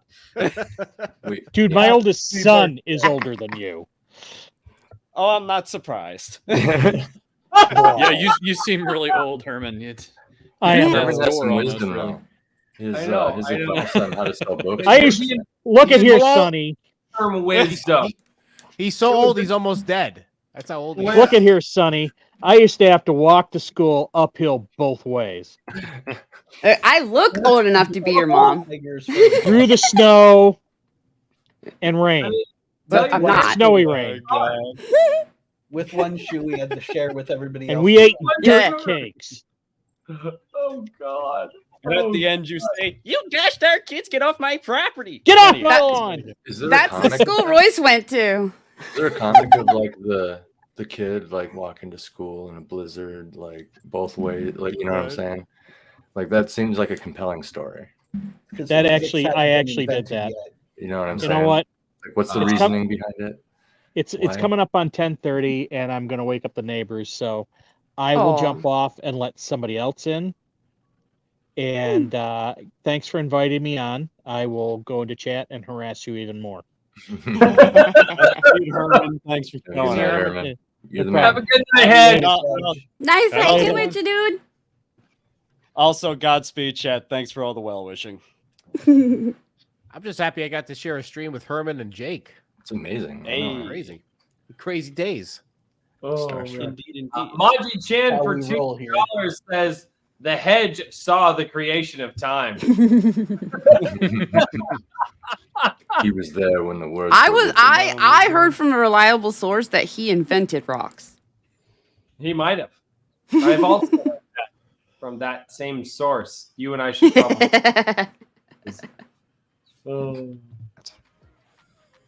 He put something out that I hope will be fantastic. I have already ordered mine. I actually have two coming. One, a signed one, is going on the wall back here, and another one is for me to read. And full disclosure here, and I have said this in my private life, I'm less of a comic book fan and more of a comic book student. And I say that very intentionally because when I was younger, I didn't exactly have the money to go out and buy comic books all the time. But as YouTube became more prominent, I did find creators that would cover entire comic book storylines.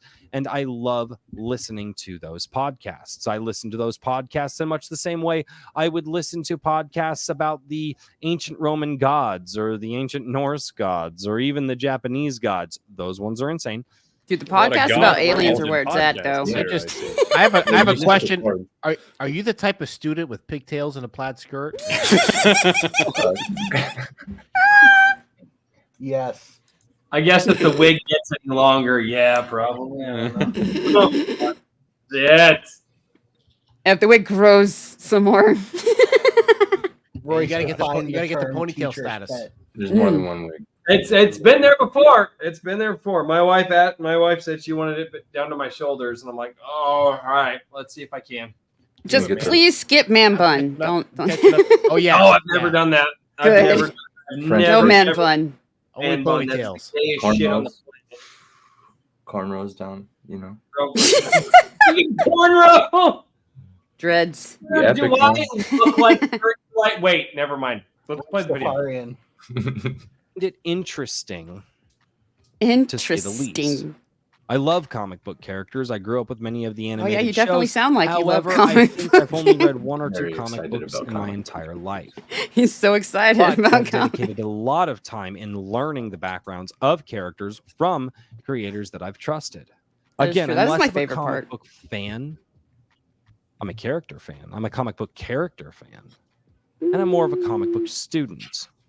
However, I will be proud to say that Eric July's book will be one of the first comic books that I have picked up. Probably the third Just a one, little. Just a little. first bit. one in my adult life. And I will be Seemed like you might have seen one up close. Fuck you. The student becomes the master. I can say that character creation is my favorite part of any story, though. Really, not just Oh, yeah. comics. But I don't know if I could call myself like a. I don't have to have read all the comic books to be a huge fan of comic books because I'm a fan of the storytelling style. Like, Exactly. huge fan of the storytelling style. I think that makes me a fan of comics because of that. I differentiated. I did the whole comic book student line there because you get those guys that are like, oh, you haven't read 30 years of comics, you're not a comic book fan. And I'm like, look, I'm not claiming to be a comic book fan. I'm not claiming that I've read all the stories. Here's what I am claiming. I'm a fan of the characters. Here's how you do this. Here's how you do this. I'll tell you the secret right now. As a chick having to navigate comic book conventions, right? When somebody actually, and it's still rare, kind of, but when somebody actually comes up and goes, "Oh yeah, so what's your favorite, whatever the fuck characters, whatever the fuck," right? You say, "Well, it depends on which universe or run we're talking about, dude." Every single time I've said that about a mainstream comic, they've been like, "Yeah, you got a point. You got a point." I was like, "No, it would take too long for me to tell you my favorite, whatever the fuck you're asking me." Well, they come at you with a gotcha question, but they don't expect the gotcha answer. Yeah, my gotcha answer is, what universe and what run are you talking? Which writer? Like, bruh, this is too broad of a question. You're gonna have to narrow it down for me. And generally, they just stop after that because they're like, ah, shit. And they're like, yeah, you're right. I don't feel like thinking about all that. Like, Right. And as far as being a fan of comics goes, I mean, it's like you just got to be a fan of movies and storytelling, like you said. So yeah. That's all it takes. I hate that I have to read this, but I do because it's a super chat. I love the ultimate kahuna. Yes. It says, yes. I love comic book characters, especially the men. Probably. Probably right. That sounds right. Why are you gay? It does sound like Why something are you you'd gay, say. though? No, that is not the fuck something. Then who is gay? Who is gay then? I'm a comic book student with the face that he is. With the face that he is paused on, he is the guy at the community college with the guitar. I thought he was. That is what his last statement and his face expression says. How close you are. Oh God! He's that guy. Of the men on the stream right now, Royce, which one are you taking out to dinner? Wait, what? You gonna go youthful with Jake? Oh, fuck off. I love this show. I'm not gonna say what popped into my head. Fuck you guys. We're gonna finish this video. We got like 2 minutes left.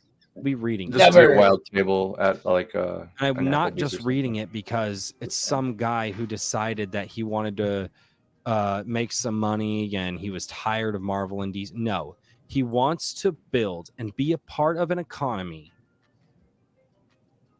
that runs away from Part-of the economy, current yeah. economy that we Sounds have. pretty good. Smoldering eye contact. The parallel economy is what Eric July is going for. And for those of you who don't seem to understand the importance of why the Ripperverse exists in the first place, I feel like people might have understood the importance before they watched this video, and now they're confused. Well, they did. So what got people in? So my thumbnail said it was a collage of like the Ripperverse imagery, and it said, "What's the point?" My video title was like, "Does this matter?" or inverse. So all of the Rippa fans saw this and was like, "We're gonna roast." Oh, I hate the knee jerk. Like, we're gonna freak out over the first thing we saw. Yep. We're not gonna watch it. We're gonna freak A lot out. of them were like, "Oh shit, I see what you did." No, it was like, what's the point? And does this matter? Both very valid questions, but everybody took a negative toll to it, and I was like, actually, I agree with you. But it's a very This happened to one of my first articles I wrote for the first nerd. What's up? Oh, Piper, hold on. Drake, what's up? On Twitter this week, Eric July claimed that his success was because he made a good product and he responded to customer criticism. And I said that was ridiculous because anyone who knows anything knows he fronted $300,000. He built a good Kickstarter. He treats his employees right, company right. There's like 1,000 things he did right to make his company succeed. Yeah. And he's on Twitter claiming that, I'm just selling people what they want to buy. And then he has like 12 people believing that on Twitter, attacking people on Twitter. It's ridiculous. I as someone who's followed Eric for a long time, again, I'm not a libertarian anymore, but I was for a long time, and I was kind of in that scene for a long time. And I know I've met Eric. I don't know him personally, but I know quite a few names that are fairly sizable. He did have a built-in fan base, and I don't really think that's a criticism, but I mean that's what really made him his money, and I think that's a smart move. I think that's what we. As us in the Iron Age, we should all be looking to build in a fan base like Eric and try and do the right thing for them. And I think Eric's trying to do that. So that criticism is, somewhat accurate, but I think Eric is trying to do the right thing for his fans. And I think that's what we should all be doing, is trying to build that fan base and then satisfy them. And, maybe a work we put out might not hit it exactly. I've gotten a lot of good feedback on Ruthless issue 1. I know it was good, but it wasn't the best. I'm trying to make corrections, and that's what we should all be doing. So, and I think I can also want to kind of add on to that too, especially considering how I've gone the weekly fiction route. I know that not every story I'm going to write is going to bat 1,000, but I try to stay consistent. I try to stay within the framework of the world, and I think if anything, consistency counts, I guess, and hopefully it should be kind of a gradual increase in quality, even if your inaugural outing has some warts to it, I should say. Yeah, correct. That's what Ethan Van Sciver released, Cyberfrog warts and all, with all of his mistakes, and he knew Dojo it. has become Daft Punk. Nice, look at that. See that. Oh, neat. Get it done. Yeah, I think good faith criticism towards our peers is really important. Really Absolutely, dude. Absolutely. The criticism that I received was all good faith. I can't believe, like, it was remarkable the amount of criticism that I received, that of people that wanted to see my product succeed, and I'm a nobody. So, this is if you're a creator, this is the best spot to be in, because everybody wants to see everybody succeed. Right.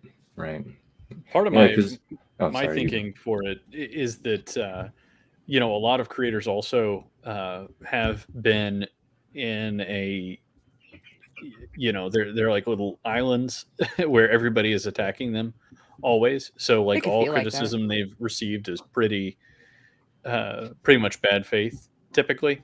And I think that one pivot that the whole Iron Age, whatever, that'll be like an important growth point is when people get a little bit less spiky to criticism. Because I mean, like if you go on Twitter and look at criticism of, whether it be ISOM or,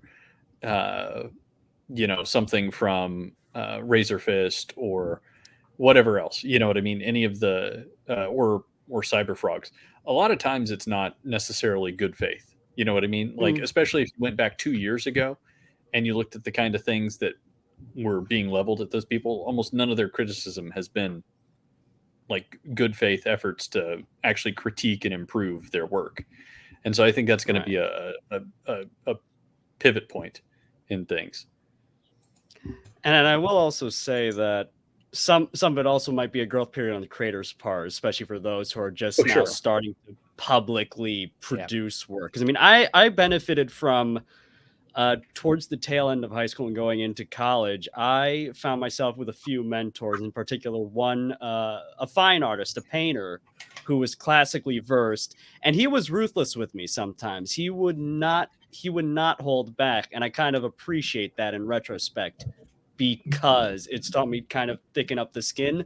But it's different when you have one person who's really there and kind of acting essentially the part of the teacher versus, legions of people throwing this comment and that comment and this comment and that comment. And it kind of becomes, part of it might be, emotions taking over, but part of it also might just be information overload of a lot of people saying a lot of things all at once, which I can see happening with some of these higher profile, creators. Sure. Well, and I think the other important thing that you kind of hit on there is that it's much easier to receive maybe a criticism that is at least somewhat valid whenever people aren't like looking for a reason to see you fail, because if the person offering the critique is like hoping that you get worse and they just want you to go away and fail and everything else, then that is what it is. Oh, do we lose that? Do I need not to bring too it long back ago, I was asked to be a reviewer for the splintering. And I did review one book on the splintering. And at the end of that, it was brought to my attention, as a creator of comics, you need to be careful when you criticize others, because, you're setting yourself up for a lot of people to come back at you and say, oh, well, you didn't like the book that I did, so therefore I'm going to rip yours apart. And unfortunately, people will see that and maybe give it some credence, whether or not it's true. So as a creator of my own, I decided, I better not provide reviews and critiques publicly, because it could really backfire on me. Also, you can charge people for that. Dojo, I completely sympathize with that, because to put it slightly differently, my releases are like a year and a half behind my own opinions of good quality, because like my next book that's coming out, Gamma Coin, I wrote January of last year was the first draft of that book, and I kind of like tuned it up a bit, and then I got some beta readers on it, and then there was the process of art and release and metadata and you name it. It's been over a year since I wrote that, and I spent a year getting better. So today I might be saying, oh, you need to do X, Y, and Z to make a good story, and that's actually probably not representative in the book I'm about to release.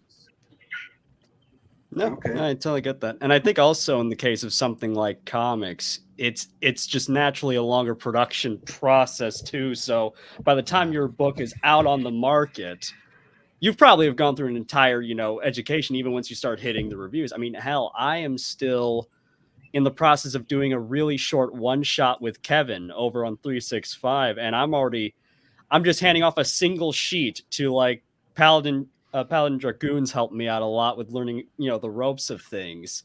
And even just one single sheet, I'm learning so much of how the how to actually achieve the punchy, direct, clear kind of storytelling you need from panel to panel. So I think in comics too, it's a bit of when you spend so much time on that one project, then you finally get it out to market, and then, yet all these things hurled your way, even after, the test reading, and even after, going in and fine tuning it. I had two campaigns that actually failed at the beginning of 2022. And I got real salty about it for half a minute, and I realized that's not going to help me in any way. So what I did was I reached out to the community and said, what about these two didn't resonate with you, or didn't, or caused you to select not to back? Just what do I need to do to get your business? Yeah. Like what about these didn't quite resonate with you? And I got a lot of great feedback. I got a couple of things that were, well, they just sucked. All right, that wasn't very helpful. Thanks a lot. But a couple people came back with some really good and long thought out responses, which I appreciate the time they took in addition to the advice they gave. Yeah. I mean, there was a couple of them that I had to scroll up their answer because there was so much there. And it sounds like I was bored. No, I wasn't. I was like engrossed, like, oh my gosh, this is great info that I asked for and I got. So I appreciated it. It's gold. Yeah, and this movement, I really think we need to be challenged. And real quick, shout out to Paladin Dragoon. That dude's a fucking animal. He is dropping an F-bomb. But him and I trade updates all the time. He's the best. He's just real quick, Jake. How long did we work? How long did we work on the tone for Wolves of Steel? Oh my god! How did we challenge each other on that? How long did that take? Like the tone of the guitars took forever, and we were both down. Maybe like that took us maybe a week or two because I was literally handing him exact tracks saying like, can we get close to Brian Robertson's tone on Motorhead's Another Perfect Day? And you have any idea what it takes to achieve that? Most of those guitars back in the day were hand wound. They had tube amplifiers that were like one of a kind. And by one of a kind is because they was all hand done. Like, and then those guys were taking out. Wow, Jake, you're a dick. Fuck you. No, but that's what we need to be challenged. And no, I agree. Yeah. But it hits my musician thing. He's like, no, I want this sound from a vintage thing. And my brain's just like, do you have any idea? Got my attention too. I'm a psychotic perfectionist. What can I say? And hey, we got great results. Wolves of Steel out now on Bandcamp. It's good for music, man. Hit that link in the private chat, please, and we'll make sure to share it in the chat. Which, by the way, I have to hand it to Richard. Richard is basically running the show tonight. Richard, thank you so much for doing that. The king. You're welcome. Indeed. I gave him access to my StreamYard. He's going to take it away from me pretty soon. Things take away sometimes. Yeah, well, it depends on whether or not you appease the king. So. Yes. So basically, that means I'm going to be taking it away real soon. Yeah, right. And it may be well deserved. We'll see. Maybe like 15 minutes. But on the subject of good faith and bad faith reviews, I think a good example of that right now is all the bullshit we've been seeing, like from the Rolling Stone about Sound of Freedom, that whole smear campaign, complete bad faith. I don't know if any of you guys have seen it, but it literally opens with real footage of security cameras, kids being taken. So I for them can't to call help but that, notice the comparison to their reviews of Cuties versus their reviews of that, and I'm a little bit sus. At least they're telling them, as the kids say, just a bit sus. Craig, what were you saying? Volumes. Oh, I want to see Sound of Freedom with my father this weekend. That's all. Oh, you guys will love it. You guys will love it. Yeah, if we can schedule it. Yeah. I've been debating back and forth on whether or not I can handle it or not, like actually My watching mom, it or not. my mom was telling me to go to see it. I don't think we scheduled it this weekend, but my wife and I want to go see it. It sounds well, and knowing that it was for what is it? The Underground Railroad, that charity, which is the one that like Gina Carano backed. It's like immediately you kind of hear that and you go, oh wow, like this is the place that Gina Carano backed. This is the place that is as definitely it's about the dude who started it. Yeah, I'm pretty sure. Yeah, it is. Yeah. And so just that having that there, I was like, oh, okay, I can connect with this movie a little bit more because I already know about it. And obviously, being a dad, having 4 kids myself, like that's a big thing. And it's a total conspiracy, man.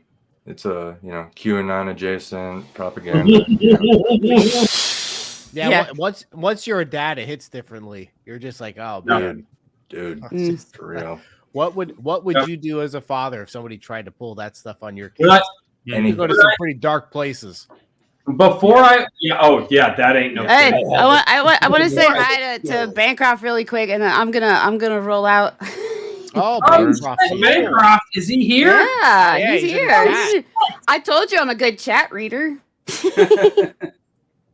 Bancroft. I told him to pop. I asked him if he wanted to pop by, and we'll get him a link for sure. He's in the chat, and if I leave, he'll definitely fit up here. I'm kind of bummed because I'm like, oh, they're finally talking shop, and I can't get a word in because they're talking shop. Damn it! And I don't want to interrupt. When it's jokes, it's whatever. But when it's talking shop, I'm like, well, shit. Wait, I got something for this. Damn it! I got something for this. Damn it! That's what I'm saying. This whole format is just a good idea. Piper, do me a favor. If you are going to leave, before you leave, tell us where we can find you. At Piper's Adventure. I used to have a website, and then it got deleted, and I have to remake it. And I'm writing 5 comic books right now. I haven't found the time to rebuild an entire website. Word. Yeah. Which sucks. Grind. Right? Because that website would tell you where all those comic books are right now. Like, it sucks. So to find out what I'm up to at any given moment right now, your best bet is Piper's Adventure on Twitter. Awesome. There you go. For now. I follow Piper as well. You will hear wonderful things about how she's dealing with her stove only having kind of cold and then insanely hot cooking temperatures. I love it. There's a million dots in between light and high, but all you really get is high, and I'm pretty, like, you have to squint, and you're like, okay, yeah, fire's coming out. Yep. I love it. I got used to it pretty fast because the old shitty one was already like that. This one's just like that times 10. It's like more hardcore. The other one was, the old one was like, oh, you need a medium-ish? You need medium-ish? All right, it's medium for now. As soon as you look the other way, it's gonna flare up. Yeah. Yeah. I love it. It had problems. It was having like gas issues, which is why you basically just had to stand there and stare at it to see what the flame was actually doing. This one's new, so this is just its quirk that it came with. This is which almost a little another easier. like story, I just know, like right? the kid walking to school uphill in the blizzard and shit. This Dude, is almost like another comic. My cooking adventures are pretty fun, but it's mostly the stove right now. But if you want to know more about cooking adventures and other whatever the crap, Piper's Adventure on Twitter is right now the most Piper, efficient way. It was nice streaming with you for a couple minutes. I know you just got here, but I was looking at the time, and I'm dying a little bit, and I've been on here really long, and I want other people to be able to get on. And to be fair, Dojo, we've been on streams together, and you could probably easily you can come hang out with me, wherever I'm at. So we will stream together for sure. All right. This is only my second time hanging over here, and I wanted to definitely, apparently, just completely rip into the people that were kind enough to let me come over here and shill my books. You know, that's how you show that you're their friend. Good job. You've done well. No, that's how you know I like you, is that I rip into you and I'm laughing while doing it. There you go. Y'all have a great rest of your night. This was a lot of fun. Thank you so much. Have a good night, Piper. Have fun. Piper. Later. Oh, good lord. This has already been. All right, I think James has passed out. There he is. Hold on, there he is back. back with us. He wanted to show while we wait for I'm not past Michael to now. jump on. Let me try and find. What were the? Yeah, Well, hold Jamie on. says I had something your link. below There it us. is. All right, I'm gonna try and share this. Richard, thank you for managing the stream tonight while I am in the Yeah, no garage. problem, no problem. Up there he is. Hey, Yeah. What Oh, up? hello. Nice. Hey, Mr. What's Richard going himself. on, Mr. Michael Bancroft? Oh, just another day out there in the crazy world that we all find ourselves in. But it's great to be here with all of you. Great job on the launch earlier, Mike. Yeah, very, Look, very oh my impressive. god. That looks That very book. good. Yeah. I ended up backing it twice. I was like, I'm going to refund you. Screw it. I just want to back you twice. I didn't even know that book was a thing until your show.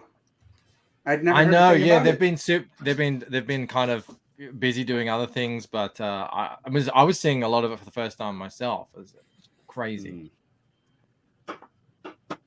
Beautiful. All right. Well, what book is this? I'm behind. I don't know what's going on. I've been in a business trip all week. A couple of no. Well, this is I launched a book today called Judex. Today. Not my book. It's these other guys, Neff and Michael Oden, and it's just a incredibly stunning looking book. I'd say I usually we do launch streams where we'll just make a launch a book, a new book, go for an hour or so and give them a little boost as they head out there into the world. Hell yeah. What are some other books you've done?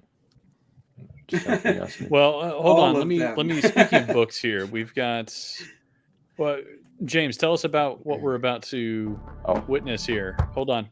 Oh wait, James, you got this done? Yeah. Because of James Esparza. He is a great dude. I probably should have had his links to show him ready. I'm bad. I'm sorry. This is for my book. This is the sequel to my debut novel. This is my second cyberpunk novel that is coming out. I'm an okay voice actor. All right. Well, let's play it. And James E is absolutely fantastic. He has been a guest here before. Yep.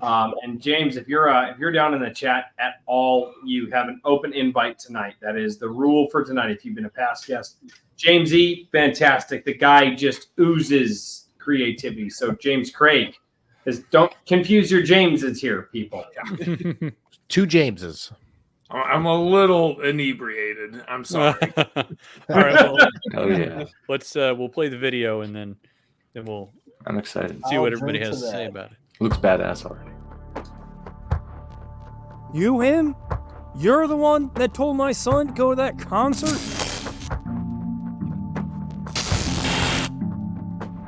But no, he's not all right, and this hospital is bleeding me of money by the second. Of course I want to see my son healthy, and you better believe I want that criminal behind bars. I'd prefer flayed. I want you down there on the ground the old-fashioned way. Track that son of a bitch down and arrest him. Put a bullet in him for all I care.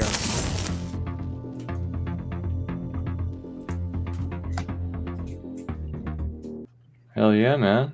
Awesome. All right, so that was where that illustration was going to be put in. Okay, very cool. So I love the cyberpunk genre. I am mentally obsessed with the setting I have, that is Bastion. And Gamma Coin here is the second book that will take place in Bastion. It is the sequel to my debut novel, Faceless, which you can buy now on Amazon. I wish I had a link to Gamma Coin, but Amazon thinks that it is ebook only, and it is not currently selling the paperback, which is incredibly stupid, but that's how Ingram Spark and Amazon communicates. It is a cyberpunk manhunt story. I can't call it a murder mystery. Book 1 was a murder mystery, but book 2 is a manhunt. It is someone, the one perspective commits a crime and is on the run and is trying to escape the city. And it's great. It is my best book to date. And I can't wait for people. And Mr. Riley, it is not cynical. You will like the message, the characterization, the motivations that everyone has. It is not a cynical book by any means, unless you think that, a cyberpunk dystopia is inherently cynical. All right. Here's where I'm at. Cynical. James, you and Daniel, cage match. We'll sell paper tickets. It's great. Yeah. Richard and I will commentate. It's a thing. We can do this. Really quickly, I've got to read a couple of super chats, guys, and we'll get right back to this. Maji Chan for $2 says, "I am the Iron Age booty daddy. Deal with it, Royce." Yeah, that was probably me. I probably said that at some point in time. And Danny Diego says, Bancroft, and I'm sorry I have to read this super chat. I apologize. It's fine. I accept it, actually. I think it's fine. I accept it. This is Toxic Crusader. He's using a different name. But best Aussie, number 1, Steve Irwin. 2, Crocodile Dundee. 3, Shad. 4, Bancroft. Sir, What's a shad? Best Aussie. It's a type of fish, I think. Yeah. Oh, okay. Okay. Please, I guys, this has been a lifelong dream of mine. I actually have the chance to ask an Aussie, what the fuck do you think of Crocodile Dundee? Good, bad? Hell yeah. He's never heard this one before. I think it's awesome. I love it. I think it holds up. Yeah, at least the first film is. I can't really remember the second one. I feel like people forget that was an Australian co-production. I think people genuinely forget that. I watched it as a kid. I don't have an informed decision. At least they got an Aussie to play it, and not an American doing some really bad Cockney. That's fake true. Australian accent. That would have been bad. Yeah. Someone sounds like a fucking orphan chimney sweep. Exactly. Yeah. That's what they always sound like. He really was the original Steve Irwin, if you think about it. Yeah, well, Steve Irwin was the real deal. There's been a lot of there's been a lot of people who pretend to be crocodile hunter type people, but Steve Irwin actually was. He was literally wrestling crocodiles as a teenager.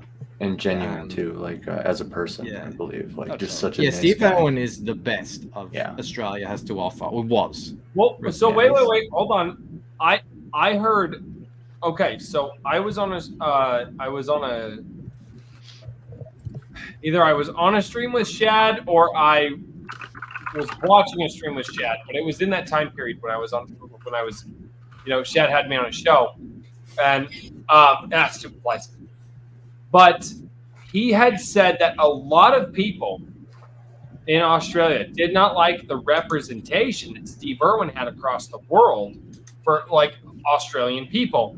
But he said that obviously when he died, everybody in Australia was like, no, props to this man. So was there like a division in Australia with people who liked him and people who didn't? Can you comment? I wouldn't call it a division. I'm sure there was some, latte socialist types down at the, in the city cafes who thought it was a bit gauche, but no, I don't know anyone who didn't love Steve Irwin. I thought his whole, because those people exist. They're very rare. Where he's from, the way he spoke, what he was into. They do exist, but they're exceedingly rare in Australia now. I think 90% of us live in cities on the coast. He was out there, doing that stuff. But no, I think we were just happy to have this super positive, crazy. He was literally a crazy man. I mean, he was insane. For real. Oh, absolutely. Out there on TV in America, sort of selling Australia and this idea. And it's not an accurate portrayal of, most of Australia. But I mean, it is, that does exist. Those. I almost want to say if there was any animosity, it's kind of the equivalent to the way certain people in the sciences kind of looked down on Carl Sagan for a bit until they realized just how much, he had publicized and how much he had done through series like Cosmos. Maybe. It's just kind of that, maybe. You don't realize what you have until it's gone in a way.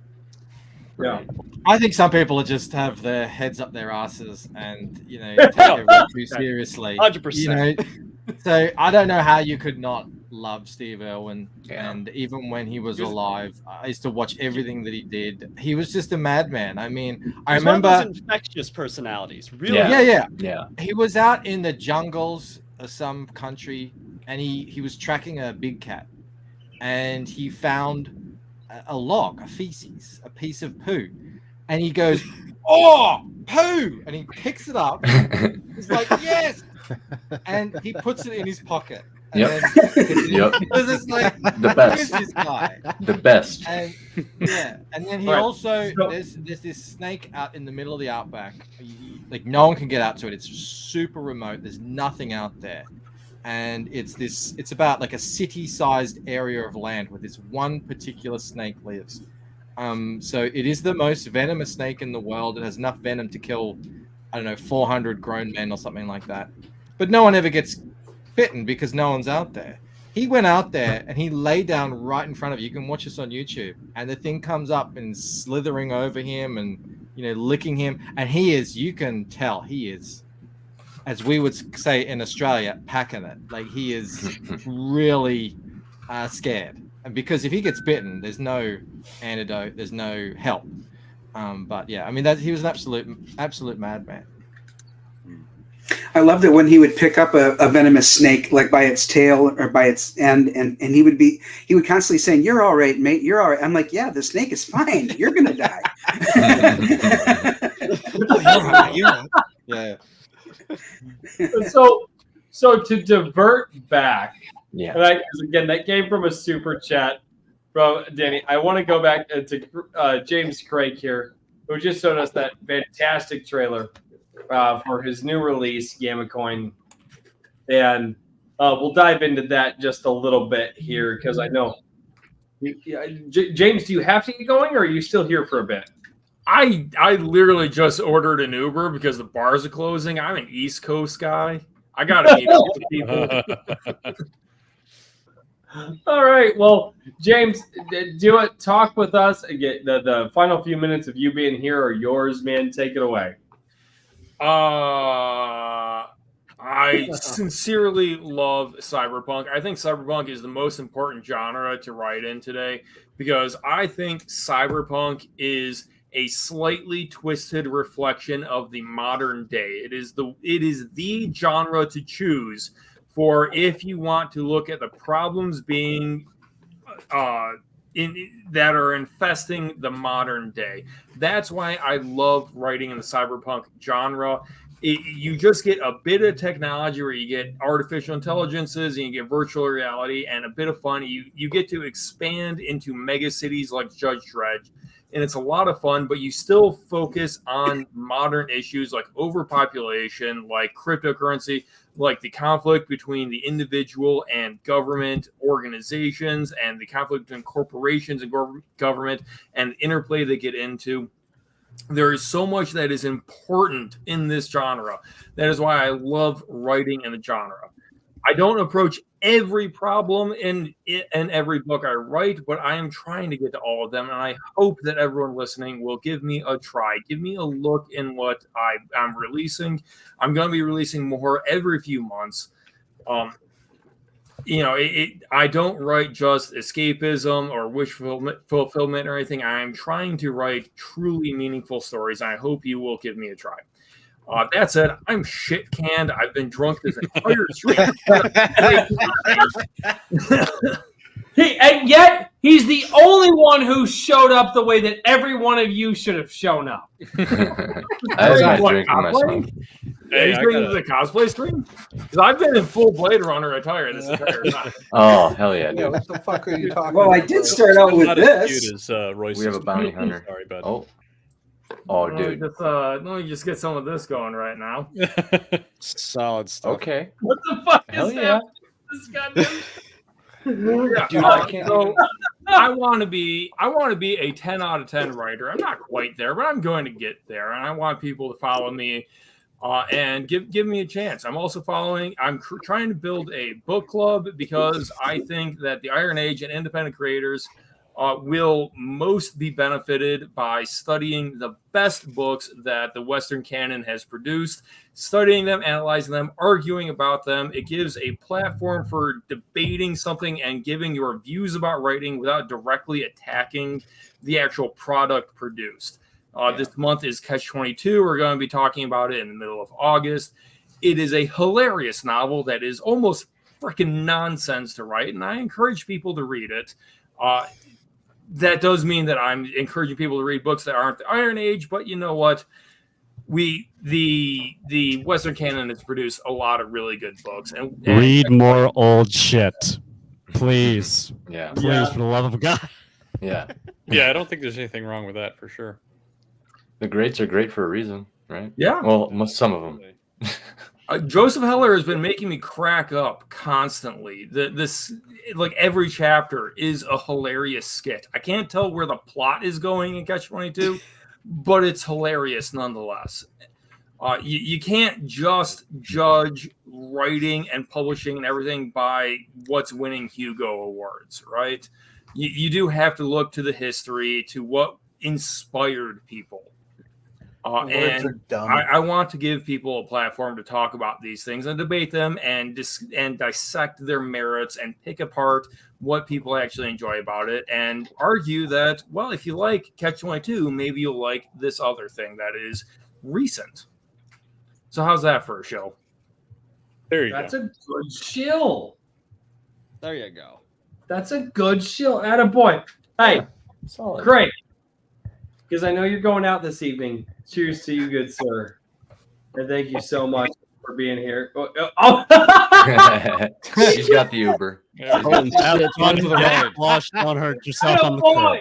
I want the Kraken is coming out. I gotta go drink it with James here.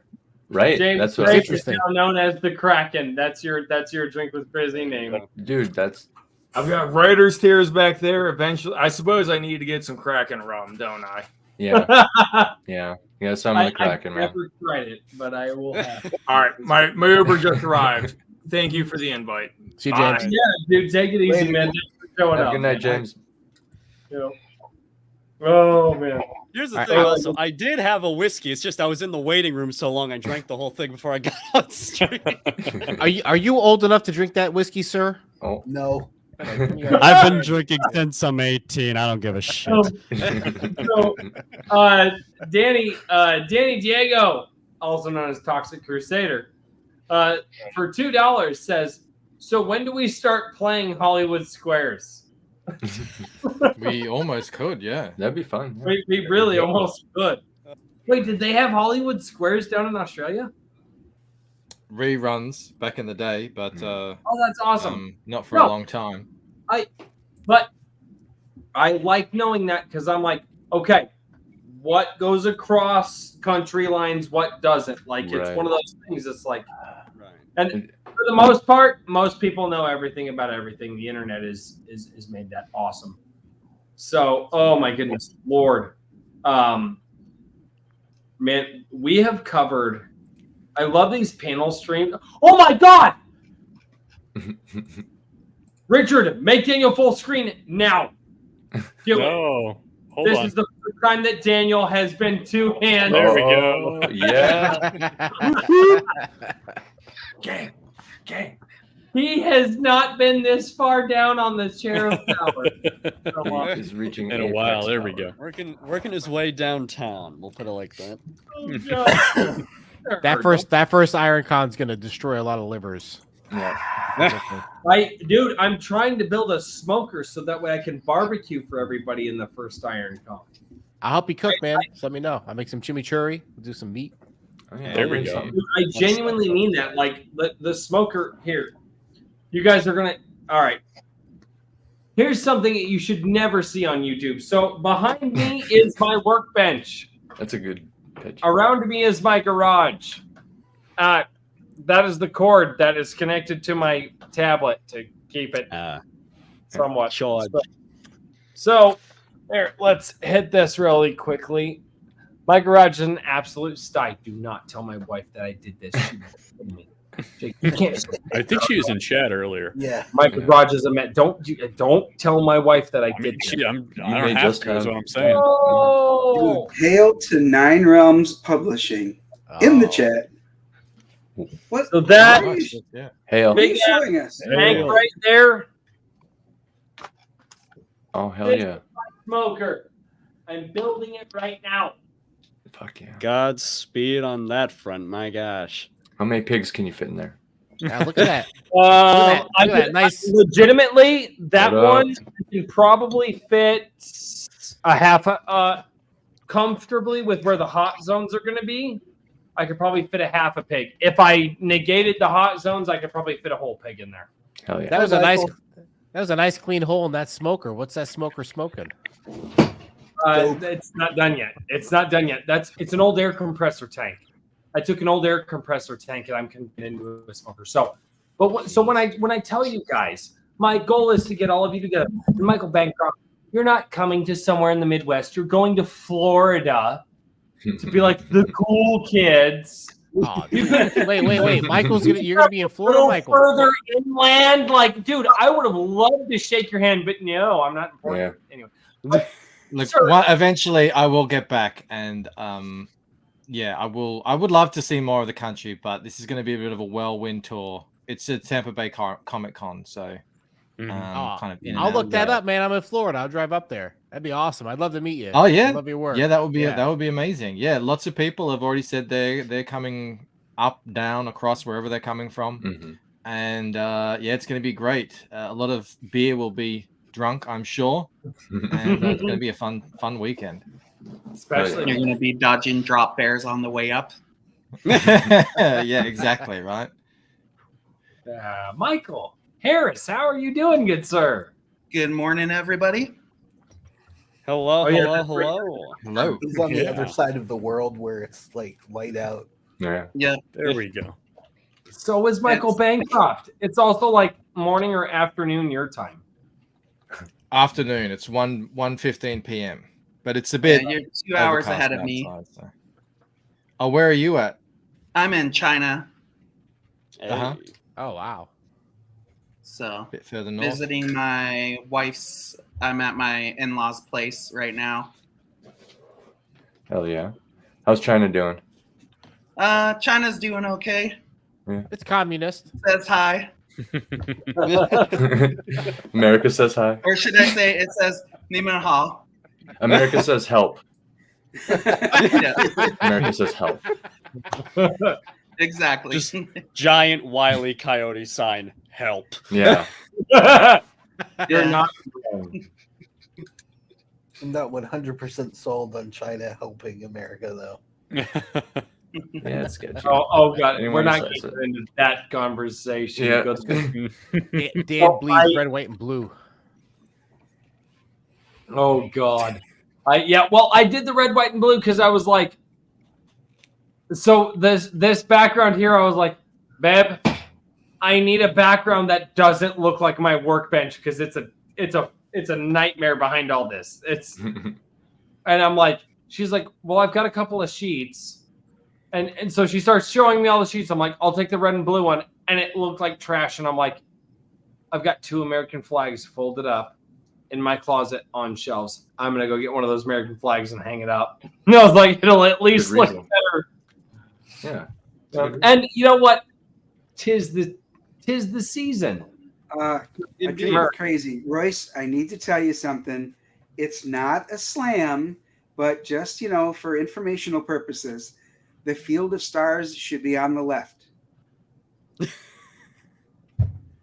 That's a fair point. Royce is un-American, confirmed. Flag criticism. The thing is, This is my left hand. Okay, but it should be to the left of the viewer. Yes. We need to see it a certain way, sir. It's all about perspective, Royce. This is my left hand. I literally thought about that. This is my left hand. I can't fully absorb the majesty of the flag if it's not facing the right way. Yeah. Fake Royce. Insult, if anything. That's my tablet. My tablet's like, oh, you want a mirror? You want to invert? No, just please show it how it's supposed to. That's genuinely. Oh, good Blame Lord. it on the tablet. I think one of my neighbors is smoking, and it's wafting up in here, so I feel like I'm right there with you guys. It counts. Yeah.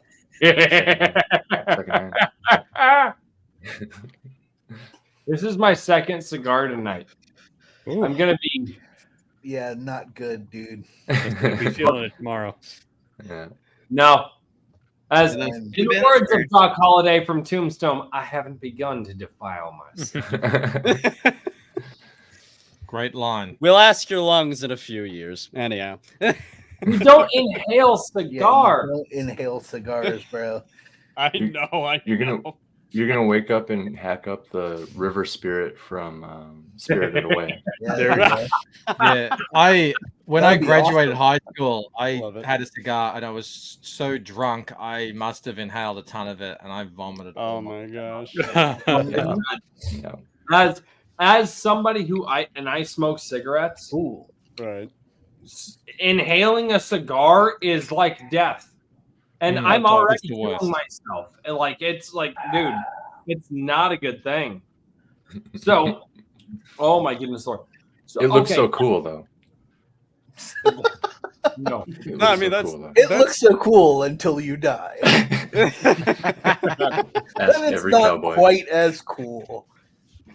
I will say this though. It reminds me of one of my favorite quips someone made about a guy named Lou Grade, who was a really big producer, a big executive over in the UK. He was the guy who got the Muppet Show on the air. He's the guy who bankrolled most of Jerry Anderson's shows. And a comedian during like a roast for him said, the one thing you must remember about being around Lou is that you don't wear a brown jacket, because if you do, he'll pick you up and light you. That's how many cigars the man would go through. That's pretty good. Oh my gosh. Yeah. Oh, good Lord, gentlemen. So we went through most of my video where that roasted me, which you guys missed that. And that was a trip. I thought that would keep people somewhat on track in this show, but as we know, this show is never on track. There is no track. There is no track. Every time I go into Iron Age Nights, I think of like the White Claw slogan: "There ain't no law when you're drinking Claw," and I'm like, oh God, this is what I've entered. But yeah, and then in comes Brandon Herrera with the AK-47 to just blow all the White Claws away. I love Herrera. I would love to meet Richard. Might meet him. Oh yeah, I was gonna say the Pew Peeps Expo in April. I'm gonna have a booth there, and there's a number of collaborations with that I have yet to announce, but are in the works. So I thought it would be I've been a big proponent of obviously Second Amendment and everything else for a long time, and I kind of feel like there's a cool kid culture growing over on the GunTuber sphere, who are much more rights oriented rather than just saying, oh yeah, this is how you shoot this gun, this is how you disassemble a gun, which are good information, but are a little bit more culturally like, yeah, we need to actually get out here, use these rights, and do everything else. And I think it's a space that there's probably a lot of consumers that have no idea about the Iron Age or any kind of this indie content, whether it be Comicsgate or whatever, that if they were exposed to it, they would probably be pretty interested in it. So, and just as a heads up for people, this is inside baseball, so you can start practicing now. But I am definitely going to have at least a front row on my my miniature bookstore that I'm going to be setting up. That it's going to be like bill drill books. So anybody who sends me a video of them doing a bill drill, like the best times are going to get the front position. So that's like the American subgenre of the Iron Age is the Lead Age. Yeah, exactly. We don't know much about guns in Florida. We don't have the big Iron Age. No, not at all. Yep, I too believe in the right to arm bears. There you go. I'll go around shooting up the countryside here in China. Oh God. You just get a Norinco and everybody will be like, homosexual relationship with guns to be able to protect their weed. That's all I want. Right. I mean that's basically Florida. Yep. Yeah, pretty much. No, Florida's a lot worse than that, motherfucker. I know Parts people of Virginia. who live down there. You're not. So for those of you who don't know, Michael, let's talk to the Australian here. Which one? Have you ever been to floridaman.com? Oh, yes. Yeah, because there was a book by the great Mike Barron called Florida Man, a comic book. Yes. And he introduced me to Florida Man, which is, we actually have something a little bit similar, which is Queensland Man over here, which is the state that I'm actually from originally. And yeah, so I feel like I knew exactly what was going on down there. Are the people I joke with my buddy that Florida is just it's just methed up Australia. It's It's Australia, but on meth. That's all Florida is. Not well. Sounds good. I'm about to find out. Maybe a little bit of heroin, some coke. Yeah. Florida, but now this Florida- guy's Miami Florida's Vice. Florida. A lot of drugs. Florida's the only place, the Everglades, that has both crocodiles and alligators. So you're gonna feel right at home, Michael. And redneck. Good. Yeah. Well, I don't get many crocodiles down here in Melbourne, but yeah, where I grew up, there were crocodiles up there. So yeah. Did y'all have the saltwater crocodiles? Sorry. Yeah, both. Ah, nice. Those are metal. Florida is the only place where the animals and the people will eat your face. Yes, true. Well, I'll look hang out on a for second. that. Watch out. I was Watch waiting out to for them say bastards. something about this. Iguanas fall out of trees. Yes. And, The grass and eats damaged you too. cars. True. Yeah. Can The grass confirm. eats Can confirm. Oh, sweet merciful Jesus. Oh my God, the Florida You man. guys are talking about the We gun got- culture. I was born in Detroit, raised in a nearby suburb. Talk about people being armed, man. Detroit are where the strong vacation and the weak get killed and eaten. Yeah. Literally. Old Detroit or new Detroit? I'm assuming older Detroit. Well, old Detroit actually depends on how far back you mean, because old Detroit was pretty hopping and a mecca of culture. And then in the late '60s, things all went to shit. I can't confirm this because the best drag racing footage I found from there was always the early 60s. Everyone's home is 16 millimeter films were always like 64 or 63. I'm sorry. Every time I hear Detroit, I think Detroit Rock City, and I love that movie unabashedly. I love Detroit Rock City. That movie. Great song. I think of Detroit Metal City. It's an anime about this dude. He's like the most timid dude, but he turns into a black metaler, and he's singing about like killing people, ripping them apart. It's pretty hilarious. So, I for think of trees growing $5 through houses. For $5, Danny Diego, also known as the Toxic Crusader. How dare you, Royce? Florida is an upstanding state.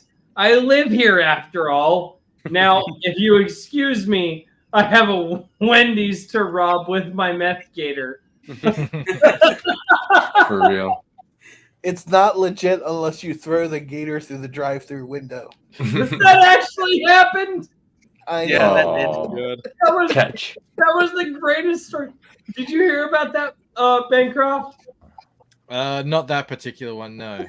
Okay, yes. Somebody threw a gator through a drive-through window. I've heard of coning, but not gatoring. I mean, why not? Why not? He goes, "What?" So, Might as well. Got to pay for it oh my somehow. Lord. I'm starting to understand the bogan. I'll ride with you, Danny. Only if we rob an Arby's afterwards. 'Cause Arby's is the superior. The gator is fast forward food. troop.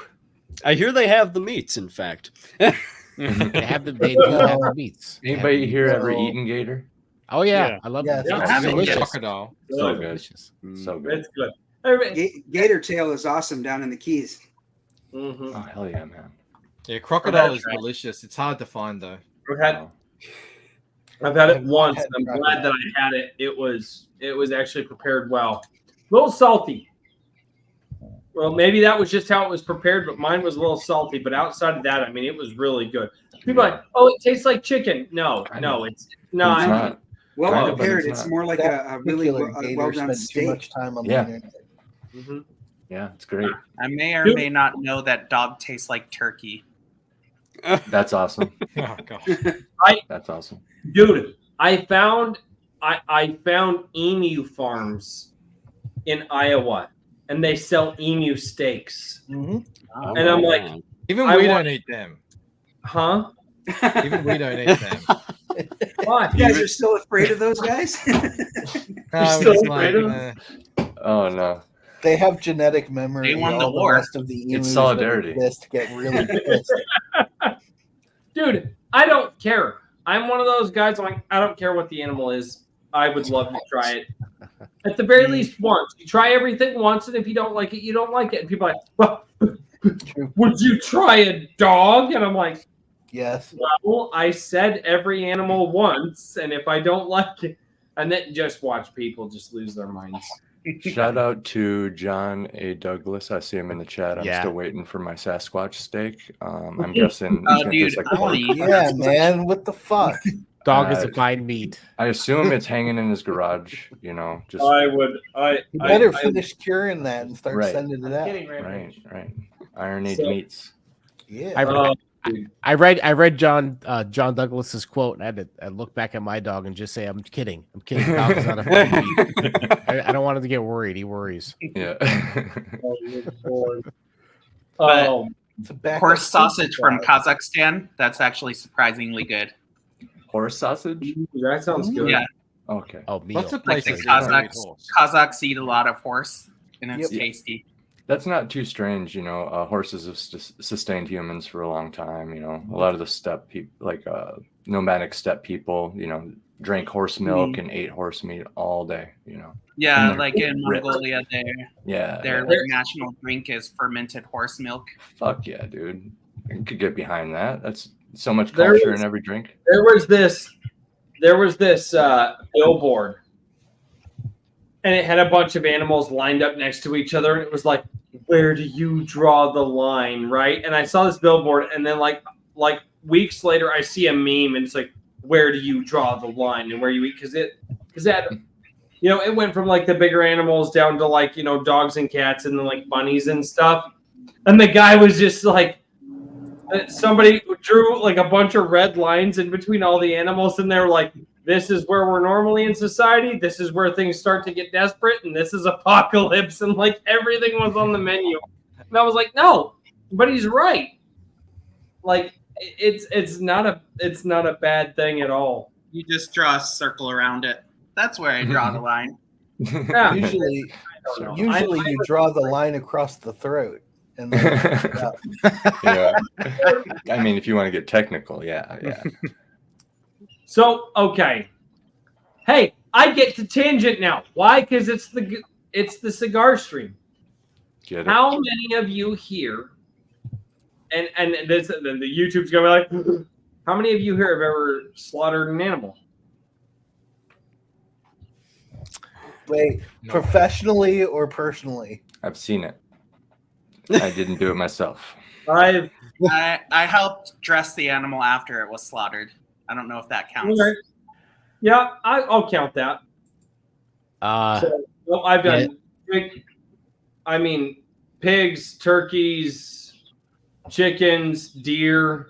Like I've done all of it. I've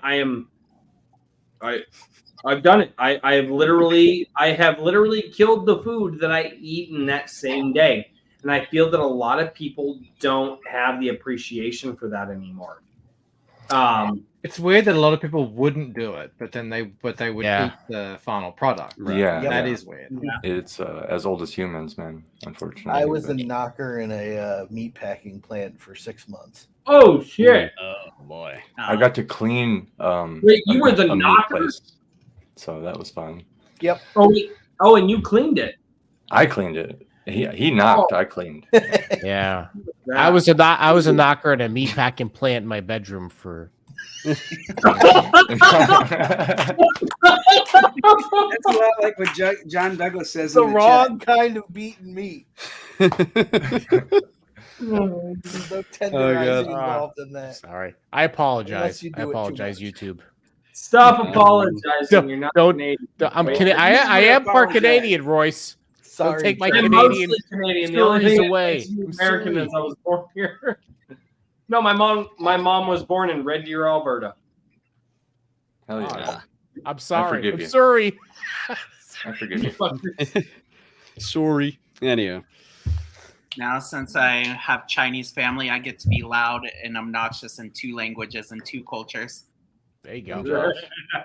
Fun times ahead for I'm all. American. I'm loud. in China's every kind of like culture. the America of Asia. They're Hell yeah. loud, proud, obnoxious in all the good ways. We've noticed that down here. You've noticed that? Oh, this is great. What kind of chemistry? What kind of chemistry experiment is AC Pritchett doing over there? I'm just making bottles and I'm tubes. I'm reforging my cigar. There you go. Nice Giles, fucking one coming time. of Dr. Pretorius or Bride of Frankenstein, just making all sorts of wacky shit over there. All of a sudden, we'll find little people in little glass bottles. This is how I You start do my books. sensors. It's It not a starts like pipe this. bomb. You know. I assure you. Oh my god! But you guys, man. is there anybody else that needs to hop in? I could drop out. I can say my goodbyes. I go ahead and do give- not know. Well, I was gonna say we're probably getting close to needing to start giving Yeah, outros we've got like anyway. a half hour left. We got Okay. we got quite a bit of us here, so Yeah, we are in the outro territory. So mhm. let's do it this way. I'm just gonna start from the bottom right and kind of work my way through with everybody. I know some guys came in a little late, and I apologize. You guys didn't get a lot of time. This was 100% a hangout stream, and so I know some guys popped in and like we're like, I don't really know what this stream is about. Neither did any of us. Yeah. And we've been here since the beginning. This is what it's about.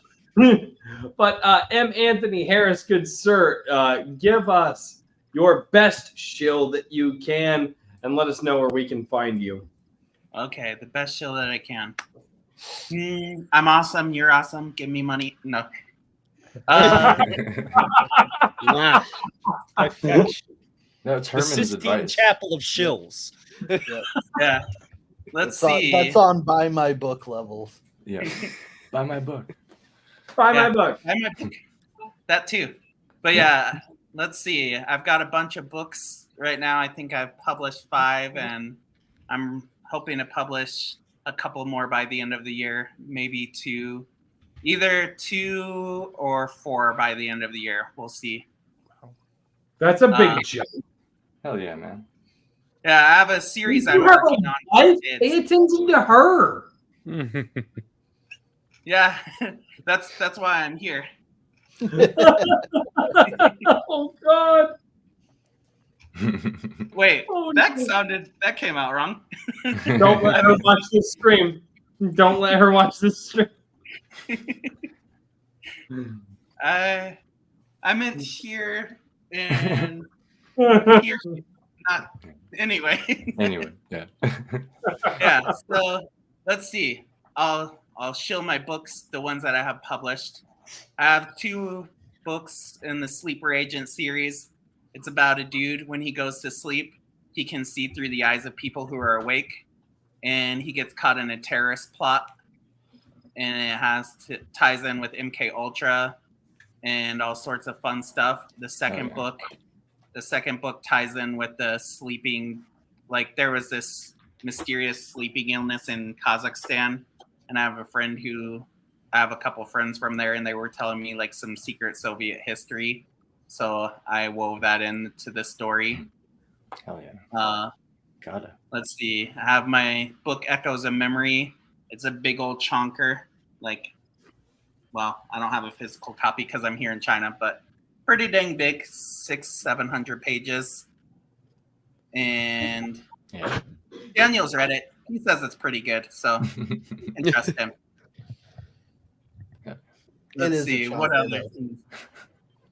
Yeah, Terminal, a sad book about a kid dying because That superpower. I have read that description so many times on the Wednesday live stream, and I will say this: the description of it never gets old.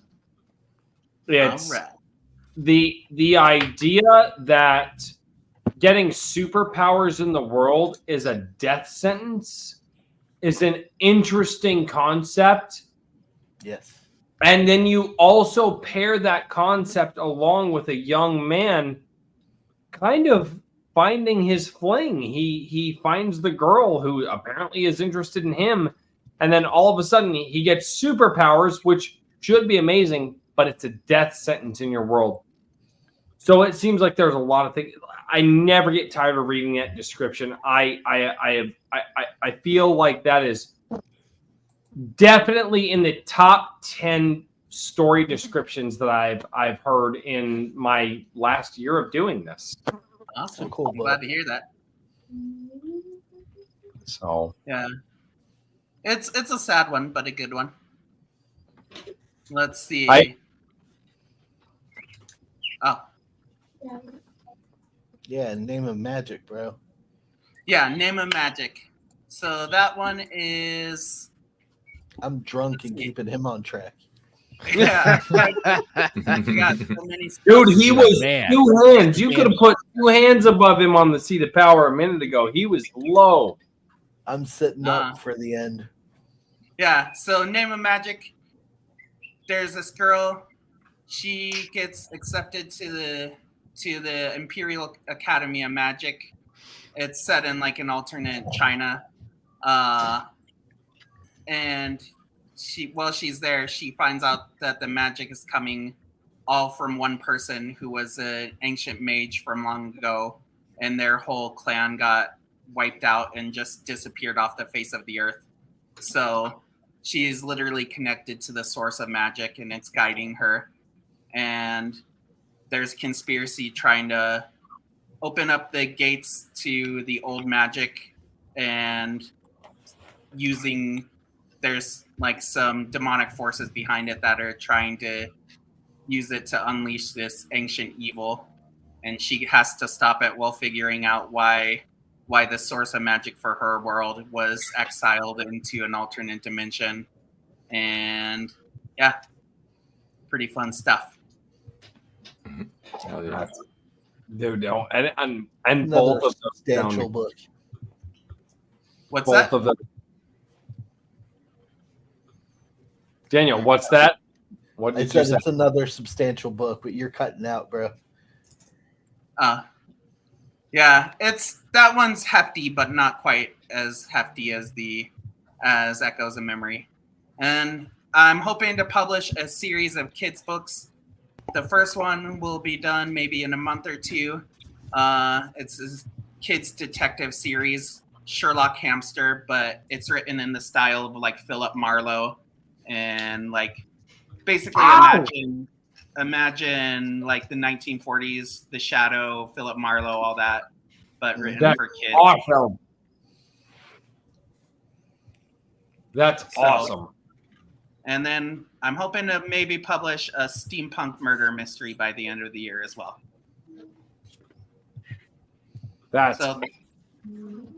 So give me your money. Well, and that's the name of the game on my stream, because I'm just a fan. And here's the thing. I'm a fan of all of the people on the channel right now. That's my channel. So that being said, one of the guys that I was like, really, this guy's gonna come on my show, on my stream? Michael Bancroft, probably the most insane person ever. He came on a Drink with Crazy, and then not only did he come on a Drink with Crazy, he invited me onto his channel. That is true. That did happen. That did Serious happen. lapse in judgment. Yeah. Dude, you drank one night. And you made 2 mistakes. How do you do this thing? How is that possible? Where can we find you, good sir? And what are you working on? So my main hub right now is a website called delucentcomic.com. That's my thing. I'm not quite as prolific as Mr. Harris here. I work on one thing at a time. It's really my only thing I'm working on. It's my graphic novel series called Delucent. I'm doing a crowdfund right now for the second book in the series. It's called Painted Death. It's going amazingly well at the moment. I think we're getting close to the $50,000 stretch goal, which will be a fan art contest, which will be very exciting because that'll be the first one I've ever done. I've heard people say it's The Matrix meets Da Vinci Code, which I thought that was really funny because it does involve. It's a kind of story where you're on an adventure, but you don't really know exactly what's happening as you go, and you collect sort of pieces of information. They're the kind of stories that I like best. Where you're kind of thrown into the middle of it. So if you're into mystery thriller type stories, a little bit cerebral, a little bit mind bending. Do give it a check out. I'm also Michael Bancroft on YouTube as well, where I talk comics, promote books, help people launch their books. I do shorts where I talk about pop culture stuff and the comic book industry. And check it out. Thank you. Yeah, man, I've seen that Lucent cover, and it's out of this world. That art is really good. Yeah. Thank you, man. Your covers Absolutely. are fucking unreal. The I was Underground watching Pyramid. draw streams one night where you were trying to do, and you were trying to do your sketches, succeeding at doing your sketches, and there was one of them and you were like, "Yeah, this is really bad," and I was like, "You were like, yeah, this is a blank piece of paper," and I was like, "I want the blank piece of paper." I want the blank art. Like, I have the Michael Bancroft Lucent, but it's just blank. It's just the page, and it's got maybe a couple of lines on it. That's it. Like, I want that exclusive cover. When I was watching you do that a while back, man, and you were trying to throw tape on the table to get the paper, and you're like, "No, I can't do this, dude." It was absolutely fantastic. Look, sometimes things work, sometimes they don't. We find out on the stream. But here's the thing.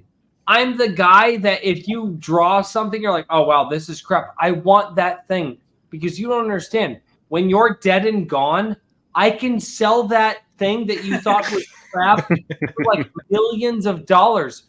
That's how art works. This was his failed drawing. And I'm like, yeah. And I'm like the one guy in the world that has it. Like, I got a few of them hanging around. Yeah.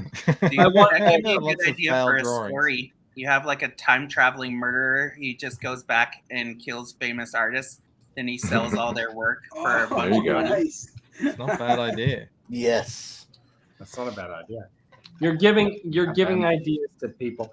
So next in line, ladies and gentlemen, a man who I probably should appreciate for his comics, but I'm a scrub and I'm an idiot, and you all know this. And I actually appreciate him for his Wednesday live stream. Incendiary. He has fantastic conversations over there. He's had the Iron Age crew over there, being myself, Richard, and Daniel. And ultimately, one of my favorite conversations that I've ever heard on that channel was comic books, sexy versus sexual. That really redefined and really helps me to this day contextualize, adult versus all ages friendly content to this day. Ladies and gentlemen, Dojo-kun Comics, good sir. Thank you for that, Royce. Yeah, that was the episode we had Graham Nolan on, and he had a lot of great input on that. So Incendiary, yeah, that's my Wednesday night show. It's at 10 p.m. Eastern, and it is we've got 6 co-hosts, so a lot of people are on there. I've got Rick Bulof, who is from Denmark, who is now the tech guy running things behind the scenes, like Richard is for you tonight. And we have a debate show. We try to come up with Blue calls it false bifurcation, because sometimes it's not a yes-no necessarily, but we take 2 sides, and sometimes we are asked to debate the side that we disagree with, which is kind of fun. If you've ever been on a debate club or a debate class, they do that intentionally. And I was in college on a debate class and loved taking the side I opposed just to get a better appreciation for their side.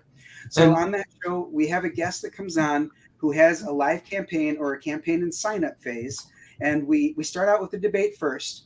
He or she picks their side of the topic. They pick their teammates, and then the remainder are their opponents. At about 45 minute mark, we take a look at their campaign so that it's also a shield show. Every night at midnight, I have a short that posts. I call it the 60-second subject. It's often pop culture, but not always. It's not always comic books. It's just sometimes it's history.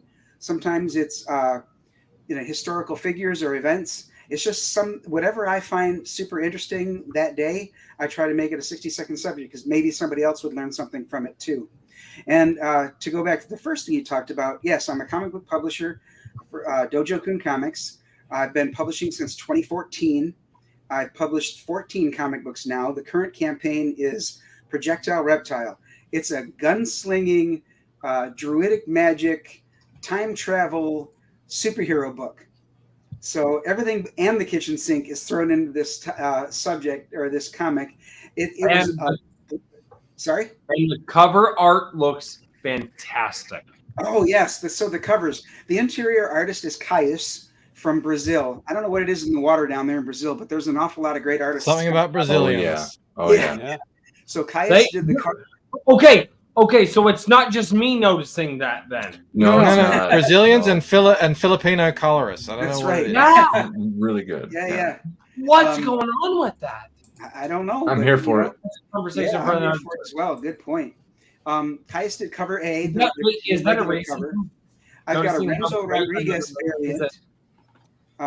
Renzo did the ass grab cover, as Michael Bancroft called it, where he's reaching down and grabbing the ladies.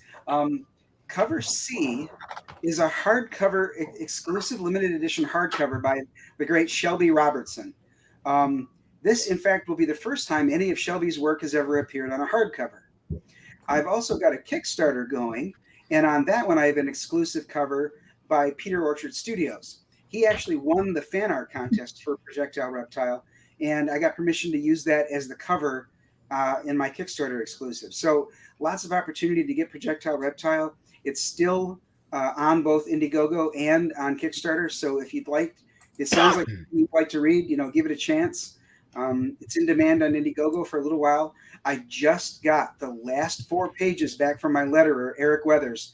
So pretty soon we'll be going to pre-press. So it's one of those things where, get in while you can. Awesome. Yeah, Dojo, I think I found you originally from your Comicsgate guide on Twitter. I thought that was an amazing idea. I've actually gone through, all these guys here, asking them if there was some sort of source that I could, like a database or something I could go to just find all these great artists and creators and stuff. So I'm glad you mentioned that. I just updated the CG guide like within the last week. I reached out. It was quite an undertaking. I sent out a lot of tweets and Facebook posts reaching out to the people. Can confirm. I reached out to all the people who were already on the guide and a lot of others that I've learned had their own shows in the interim. A lot of shows have been canceled. New ones started. And the guide is on my website, which is dojokuncomics.wixsite.com/dojokuncomics. And you can either scroll down. I'd actually prefer you scroll down so you see all the great stuff on my website. But if you're in a hurry and you want to look at the CG guide, there's a menu in the upper left that you can click to take you right to the guide. Like I said, it's a great idea, brother. Thank you. Yeah, I linked your YouTube channel earlier, so it should be easy to find. Perfect. Thank you very much. Thanks for having me on. No, absolutely. I love these panel streams because 1, they go off the rails, and 2, we get to have a lot of people on and a lot of different opinions about a lot of different things. And not only that, but it's a really easy way for me to do the one thing that I've dedicated my channel to and take all the people that I've had on before and give you guys the chance to show your stuff again. So with that being said, Mr. AC Pritchard, good sir.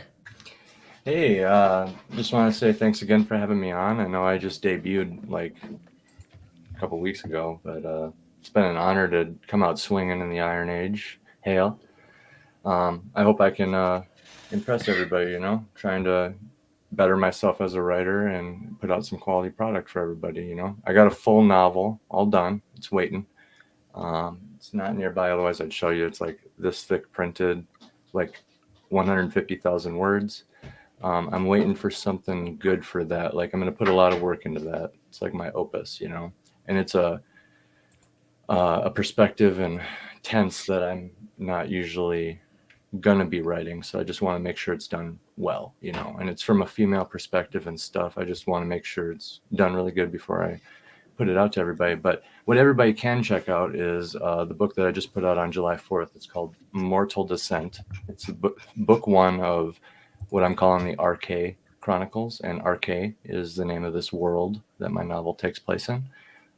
It's 3 short stories, each of them really, gritty tales of family and like ambition and war, and they all take place at different time periods on this world of mine, and yeah, it's just like a good introductory thing for my novel and everything, and to keep everybody like aware of what I'm doing and stuff, and you can get a taste of what I'm doing before all that. So I'm not just sitting here saying, well, I got a novel, for like however long it takes. I can at least put these out, and it was actually really easy to make.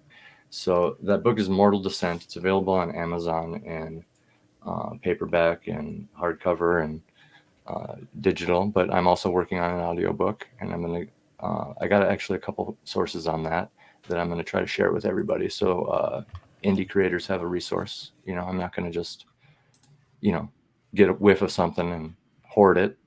These are some of my old friends too. So I want to make sure that, everybody has access to them, hail Iron Age. But everybody can find my stuff on Amazon, amazon.com/author/AC Pritchard. You can find me on Twitter at AndyAsFuck with a V.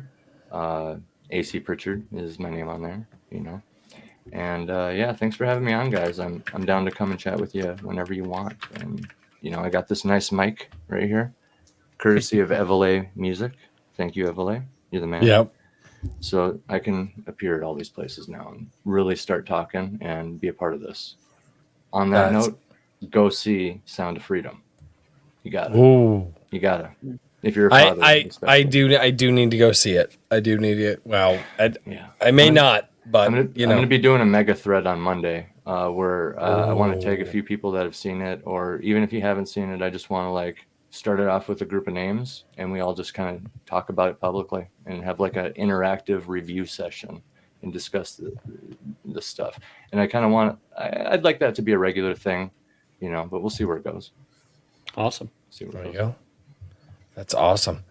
Now, the guy who probably brought the sound of metal to what we are affectionately calling the Iron Age, and then the guy who probably also brought the sound of metal to a lot of other places by reaching out to a lot of other people.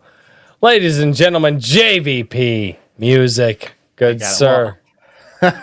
Well, let me shout out the panel. I'll shill a little bit, but I'll shout out more than I'll shill. Anthony Harris, I saw your appearance on Iron Age Nights. That's a crazy output, 2 to 4 books in a year. That's impressive and should be respected. Hail there. Michael Bancroft, what a talent.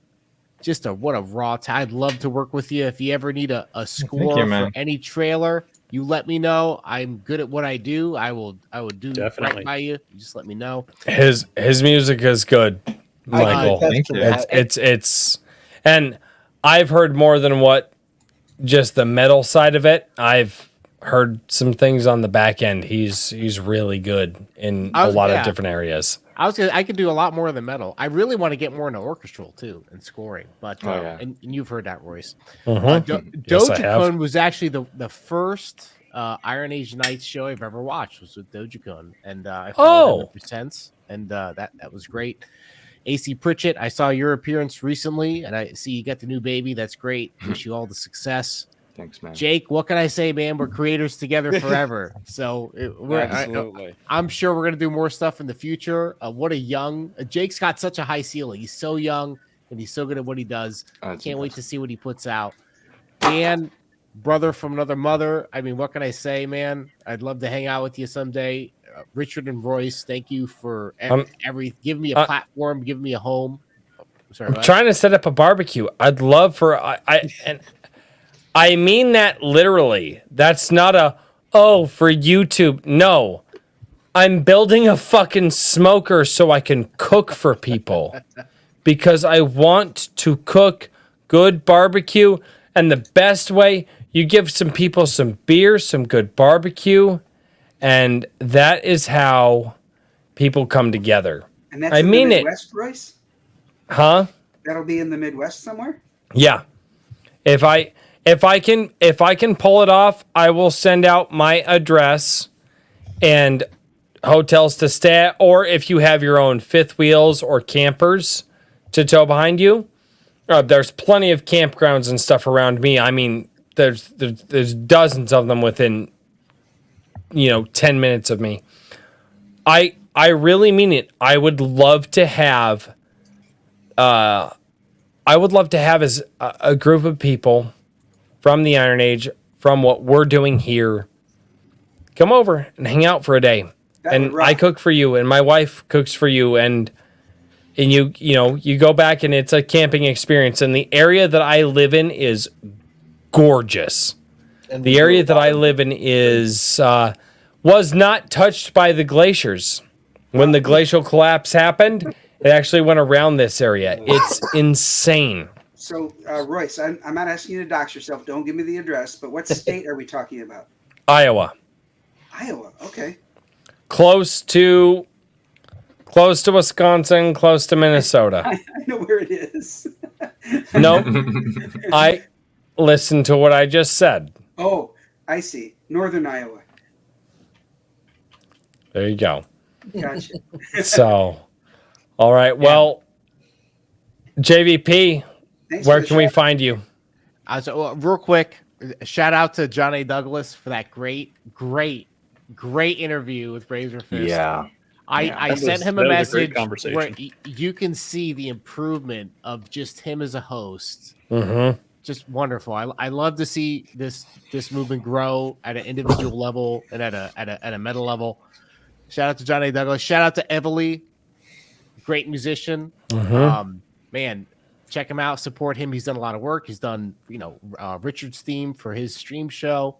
Yes. Emily has done a lot of great stuff. Yeah. 2 tracks for me. Yeah. Yeah, Emily's the man. So, and I was going to say, and you did the fantastic intro for the first trailer on Anvil. So that's, I mean, there's a lot of love in the space. So, man, Well, yeah, Mike S. Miller here showing up at the very last minute. Oh, there we go. As far as shills, I mean, not much. Ruthless issue 1 is it's a weird kind of media. It's a free YouTube video. I have a great artist, Sean A. Smith, who's growing and is making his own name, and I'm glad he's on my project. I've got the master of voice, my brother Joe Page, former heavy metal frontman of Metal Rain, narrating my stuff. Ruthless issue 2 will be out this year. I cannot wait for you guys to hear it. I know I've been quiet. There's reasons for that, and I can get into that later this year. But, man, I'm going to blow you away with this issue. Joe's done a lot of great work. He's taken over the writing of the dialogue, and you're going to see that. You're going to see Ash really come into himself as a character. The art that Sean's putting out is way better, and we really synced up in a way we didn't with the first issue. So I can't wait for you guys to hear this. The trailer will be out soon, so I can't wait for you to hear it. And there will be special guests. I am bringing in Iron Age people into this project, and I think we have like at least 4 people that are going to be associated with this outside of the 3 mains. So, awesome! Looking forward to releasing it. Awesome. Oh, one of these days I will JVP, voice. if you ever need a spare vocalist, I got some experience in that department. Boy. Absolutely. Over 10 years. I'm getting Royce in this one, but yeah, I'll reach out to you. Oh, for sure. One of these days. So, with that being said, we have the man who is writing a story that I believe that my children would enjoy the most because it has to deal with wolves. And then on top of that, it has to deal with something that I enjoy. Leather and muscle cars. And that's 365 Infantry, Mr. Jake Calta. Good sir. Hello. Where can we find you? How do you do? How do you shill? Out of witness protection this time. He used the full name. Hallelujah. Now, I'm gonna push the link tree because I'll be honest. Right now, I'm looking to just kind of help build up some steam, build up some momentum, and 365 Infantry, it's still up there on Substack, 365infantry.substack.com, but I'm kind of building out I guess it's safe to say a multimedia empire. We've got music, the soundtrack to our audio series, which is under our paid subscription for $5 a month or $50 a year. Alan Firedale. That's available on my Bandcamp. The collaboration with Mr. JVP, Wolves of Steel, which was really good. A highlight of the year, an absolute highlight of the year. You can find that on Bandcamp too. We've been selling quality print-on-demand merch via both Redbubble and TeePublic. Beautiful designs by series lead artist Kevin John Jacob, who you may also find working with Mr. Paladin Dragoon, who has been an absolute wonderful man to work with. Also, another thing I'll shill here. He recently did the cover for Kursova's latest anthology, Mighty Sons of Hercules, which is still funding over on Kickstarter until the end of the month. Back it like the Dickens. It is a fun take on classic sword and sandal adventure. Comes from a niche place, but it's so just an absolute blast even on the face of it. But I really just want to be able to keep doing what I love doing. And so just any way you can help support us. We still got, fundraising links on Ko-Fi. I think I might start putting the PayPal me link back in the link tree as well, but just whatever you do, just keep reading the stories. Also, another thing I do have to mention, I recently did an interview with Nikki P over at Iron Age Marketing. He's not shilling it right now, but it is live on his YouTube channel. That's Iron Age Marketing. He's going to be going. He's a good dude. He was probably my best interview I've ever given. He is wonderful to work with. Foreshadowing. What? So if you don't know Nick Picone, he was actually in the libertarian movement too. I did an interview with him 4 years ago when I first got back into music. He's been doing this for a while, and I'm glad to see him breaking this space. It's pretty cool to see kind of both of us transform into the Iron Age. Richard, Daniel, we're late to the party. We suck. You guys, I expect better from you. You're my. No. Oh, hey, the beer hit me. Yeah. The beer hit me. Wow. That's an interesting feeling. Daniel P. Riley, good sir. Don't let me down. If I have to shill for you, I can, but it's going to be a drunken one. I have swag. Fucking. Yes. Hold on. You get Whimsyland out there, which is Daniel's editing service, which I am utilizing for in a second, but I gotta show you guys. Can I've been showing off the picture, but I have to show you guys the T-shirt. That looks incredible. Hey, very nice. Cool. Daniel, can I do it for you? Daniel, can I? The shill. I mean, if you want. I mean, I can. I don't know. Also, I got this shirt, but I had a zipper hoodie made with my. That's epic. Yeah. Can you solo him so we can see it? Yes. Yeah. Sorry, a smart person would be able to do that. That is epic. Drunk. Very nice indeed. This is what happens when you don't drop your links in the private chat. I don't do any of that stuff. You know that. So, okay. So, ladies and gentlemen, for the man who doesn't shill, you can find him at whimsyland.org. That's right, whimsyland.org. He also has a couple of novels that you might be able to go check out if he would ever shill his own stuff. But more importantly than that, the man has decided to create merch for you to wear to show your fantastic support and how we are growing this movement day by day, minute by minute, second by second. So never forget that you guys can go, you can find him. And not only that, if you have a story in your head, he can help you pull it out of your head, put it on the page, and put it in the hands of your fans. And that is Mr. Daniel P. Riley. Yep, that's what I do. Or if And, you need if formatting you or wanna- editing. yeah, if you want to talk to me, it's at Mr. DP Riley at Twitter. So. All right. And the last shill for the evening, ladies and gentlemen, the man who beats on the anvil, the man who probably conceptualized the way to market new media. And that's in and around the Iron Age.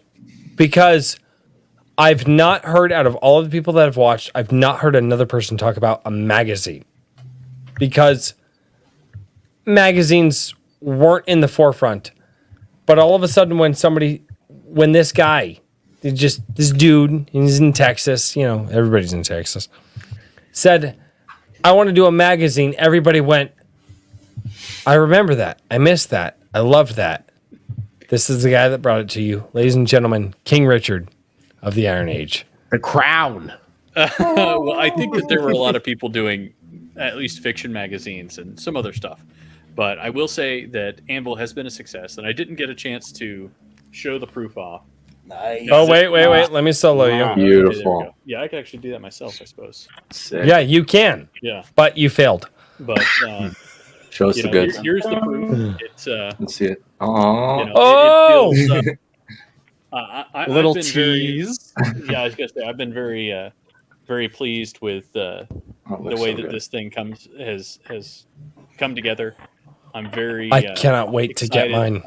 I'm very excited to get this to everybody. I've been extremely frustrated with the printer and whatnot. A little Ghost of the Badlands there. But Ghost of the Badlands preview, people. Yeah, we're seeing exactly. But it's been a long process, but we are getting there, and I am very confident that everybody's going to be excited by this magazine. And congratulations on putting that together. That's pretty epic. Well, thank you. It took a while. Yeah, it's poor Daniel has had to put up with me, but poor Jake has really been he bore the brunt of my nitpickiness and everything else. I've seen things you people wouldn't believe. Yeah, poor guy. Off the shoulder of Orion. Behind the that's why he's throne. got the 100-yard I just stare. helped make But it, flow. Don't But- worry, we've been crying on each other's shoulders all the way through anyhow. yeah, so. man, I tell Gay! you, it's well, yeah, but it's been a process, but I'm getting there, and I've learned so much that with the second issue, which I'm gonna have to start crowdfunding on the 24th of July, so that's going to be happening soon, very soon, and I'm going to be doing that through Fund My Comic primarily. And All right, I have to. yeah, it's I have to highlight this comment. That's Jake for sure. I mean, pretty much. Richard, make sure you hit me up when you go live. Nobody Like, knows Okay, my I actually just I put in my little beg DM just a little cool. while ago. So Cool. I'm already ahead of the curve there. Oh But yeah. God. So that's it. I don't think. Oh, and I also interviewed George Alexopoulos, and we had a great conversation. That was actually back in June, but I just due to everything with Anvil and all sorts of other stuff, I didn't get the intro recorded, and then I had an issue with editing and blah blah blah. But it's up now. I really enjoyed the chat, and I think you would too if you wanted to check it out. Awesome, man. Yeah, God. I am surrounded by greatness, and I feel like the lazy guy because all I do is a YouTube channel. And, well, I'm building a smoker and raising a family and all that stuff. But, ladies and gentlemen, I have one more super chat before we go from Joseph Peck for $2. You got to end before we can make money off of you. No. Your goal should be to make money off of me. Hail Iron Age. Hail the Iron Age. Oh, good Lord. Gentlemen, you have all been past guests on Iron Age Nights, and now some of you have been multiple guests on Iron Age Nights. Do you feel dirty yet? A little bit. Perfectly dirty. Oh, good Lord. That was just a big gay. I don't think anyone wants to see what's happening behind this title card. You're not supposed to tell them, Jake. Why would you say... gay? Why are you gay? Oh my. Why are you Oh, gay? God. What are you gay? I have no part of this. I'm just pointing it out to find folks enjoying it. You're watching, Jake. You're watching. You know what's behind the title card. I'm not gonna do the Roy Batty thing twice in a night. Oh, man. And now the members only app. And now the members only. Yeah. Oh, good Lord. Oh, no, that's terrible. Oh, good Lord. Well, gentlemen, and the one lady we have on the show, thank you all so much for being here. Guys, it has been an absolute blast. Iron Age Nights number 39. We've got it down. Next week, Iron Age Nights number 40. And we will see you all next time. Cheers, everybody. Good night, everybody. Good night.